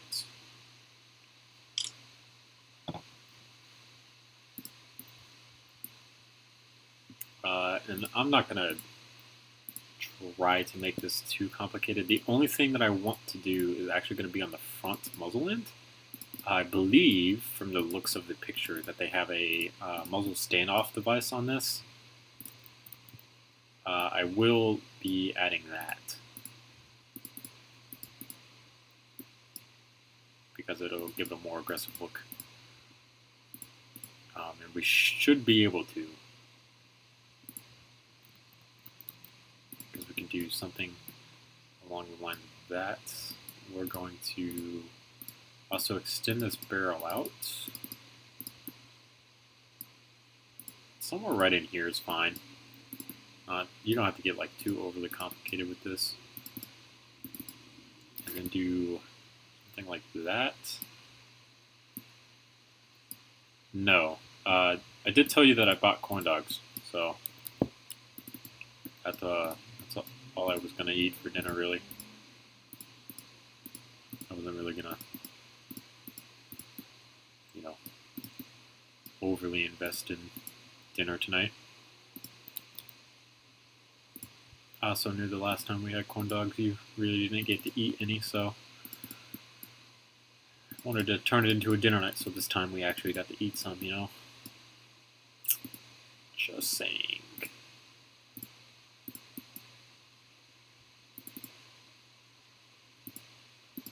Boom, that goes like so, and then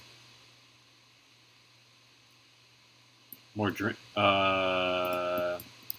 So I did buy drinks today. So we do have some drinks. They're still in the truck, so I haven't gotten them out, but we do have more drinks.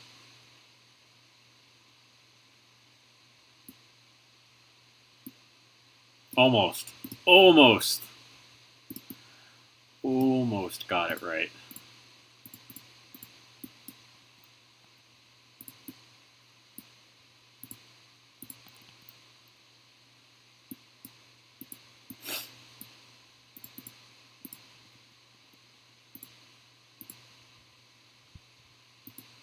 Oh, okay. I see that.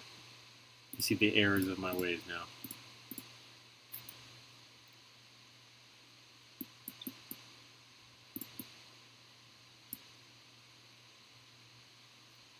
Can we possibly manage to sneak one of these in here? Yeah, they were on sale at Target for 3 for $10.50, so that's like a screaming deal for drinks. So I picked up 3 cases for us. Yeah, you were 1 letter off. You were really close. It's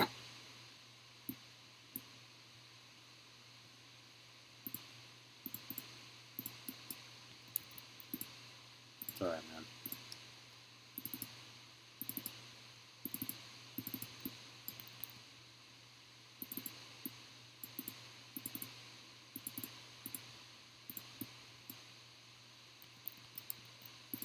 My family still struggles with it, and we've been dating for, shit, going on 4 years.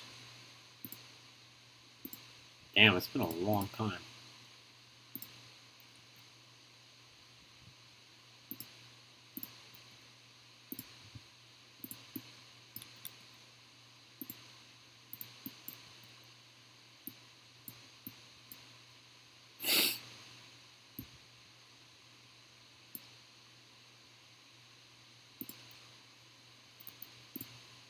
I think they ask me almost every Christmas how to spell her name.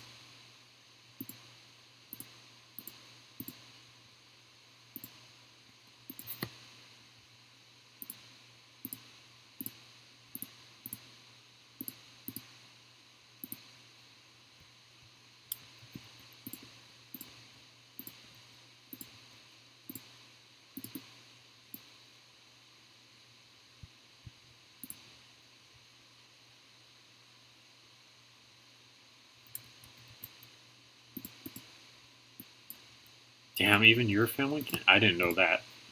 Damn, I had a little bit more faith in your family over mine.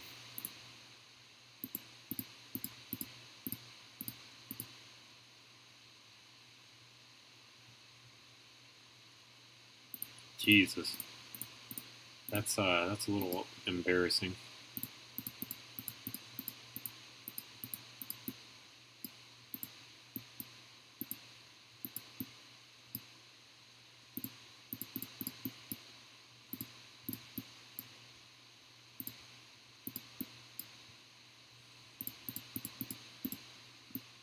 Really, really liking how this has turned out so far.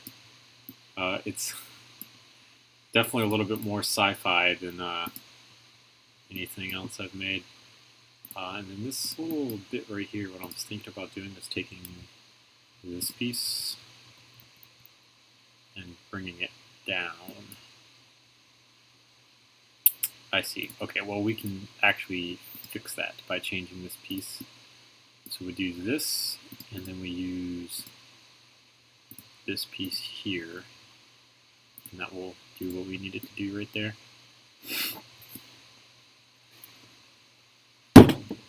Damn, sorry. Hey, Cook, that's not too bad, man.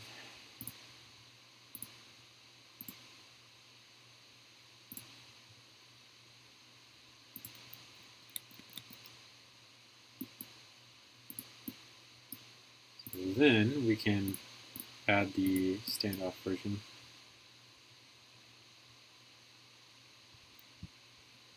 Rip.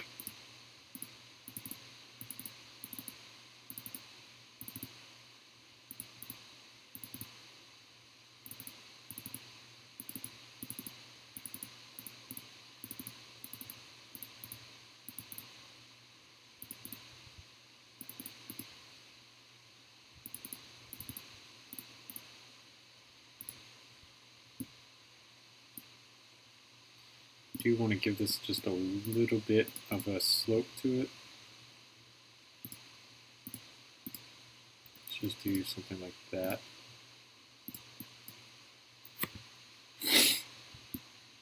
Bam. Alright, so now then all we got to do is extend this rail out. And that'll be that. So I'm thinking about literally just taking this one part off and then throwing like a 12. What? Oh yeah, 12 is perfect.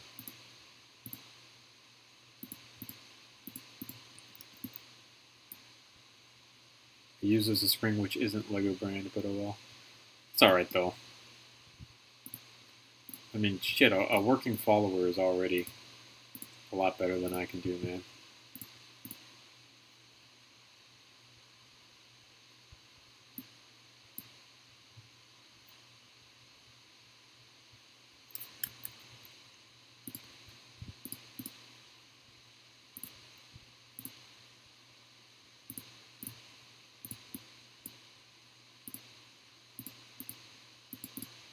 Shit. Bam.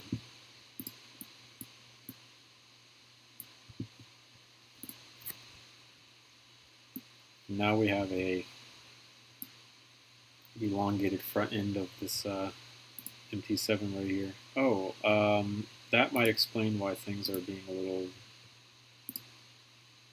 problematic. I didn't realize I had Studio open still. We can also close out of that. Okay, yeah, alright.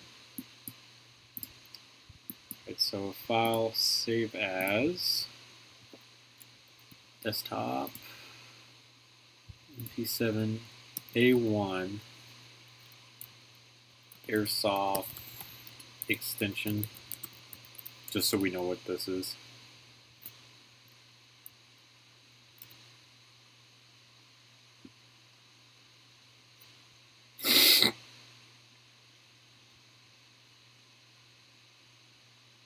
That one store that's on Colonial got turned into a Domino's. But I wish it was a Papa John's, considering Papa John's is the best pizza joint.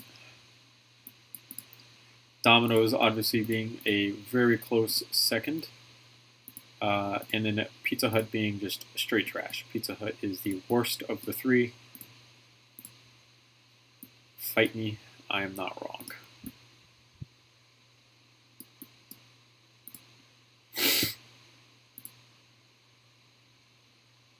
We're going to save this.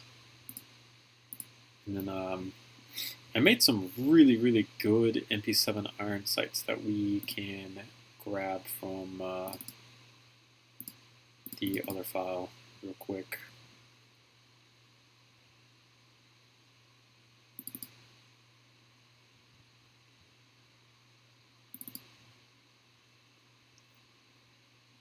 No. Pizza Hut is garbage, bro. Pizza Hut is the worst one out of all of them.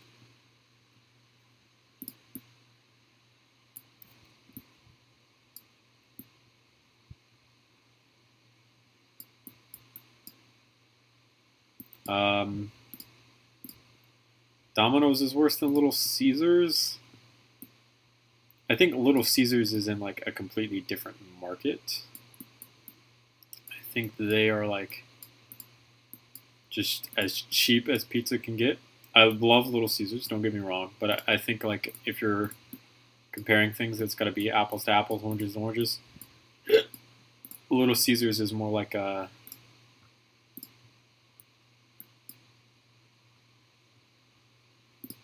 nah, boneless wings are disgusting.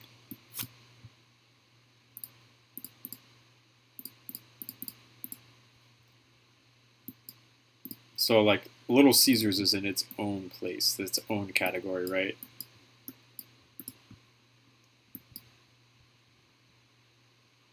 Whereas like Papa John's, Pizza Hut, and Domino's are all in the same category because they're all like more pricey pizza. But then you also have like the less pricey pizza, which I would consider to be Little Caesars, Hungry Howie's. That's like the only two that I can name off the top of my head. Like those are in their own league. Boom. So that is a fantastic looking Mp7A1 with the extension. I don't know what Donato's is, and I don't know what Grandma's Pizza is. Marco's, but that might also be just a Florida thing. Marco's isn't too bad. Oh, is this the old style stock? Crap, I got the old style stock on this. I don't have the newer one. Yeah, I don't eat wings.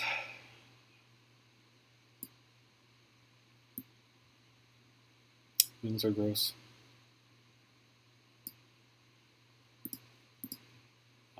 Can I? Does this actually work? Please tell me that this actually works. Aha, it does. Fantastic.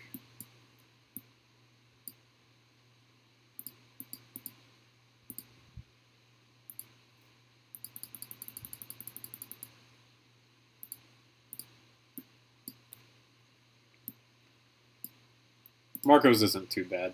It's not like perfect, but it's not too bad either. Yeah, so that's a good looking Mp7 right there.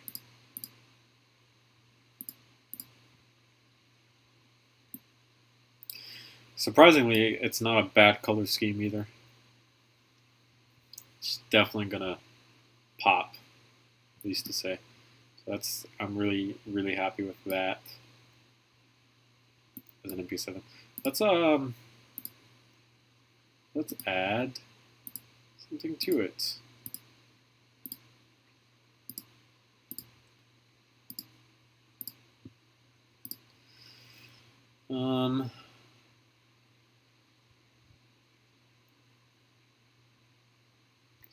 Hungry Howie's is different because it's got the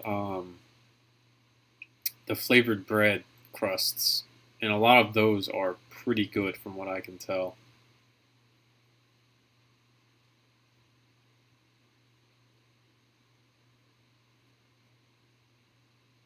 Then we need to go try that when we're up north again, so we can see what all the hype is about. I don't really have a sight that I want to put on this. We'll just leave this kind of bare bones for now then. So we will save that. Alright, so that's 2 guns done in one day. So we have my Rainbow H&K Mp7 that I was just testing gradients on. We have Zen's R700 Woo chassis.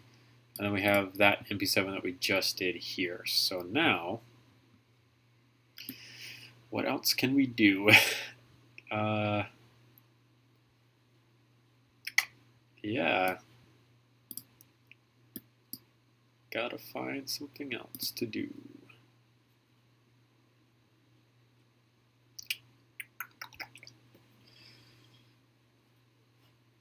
But that could also be it.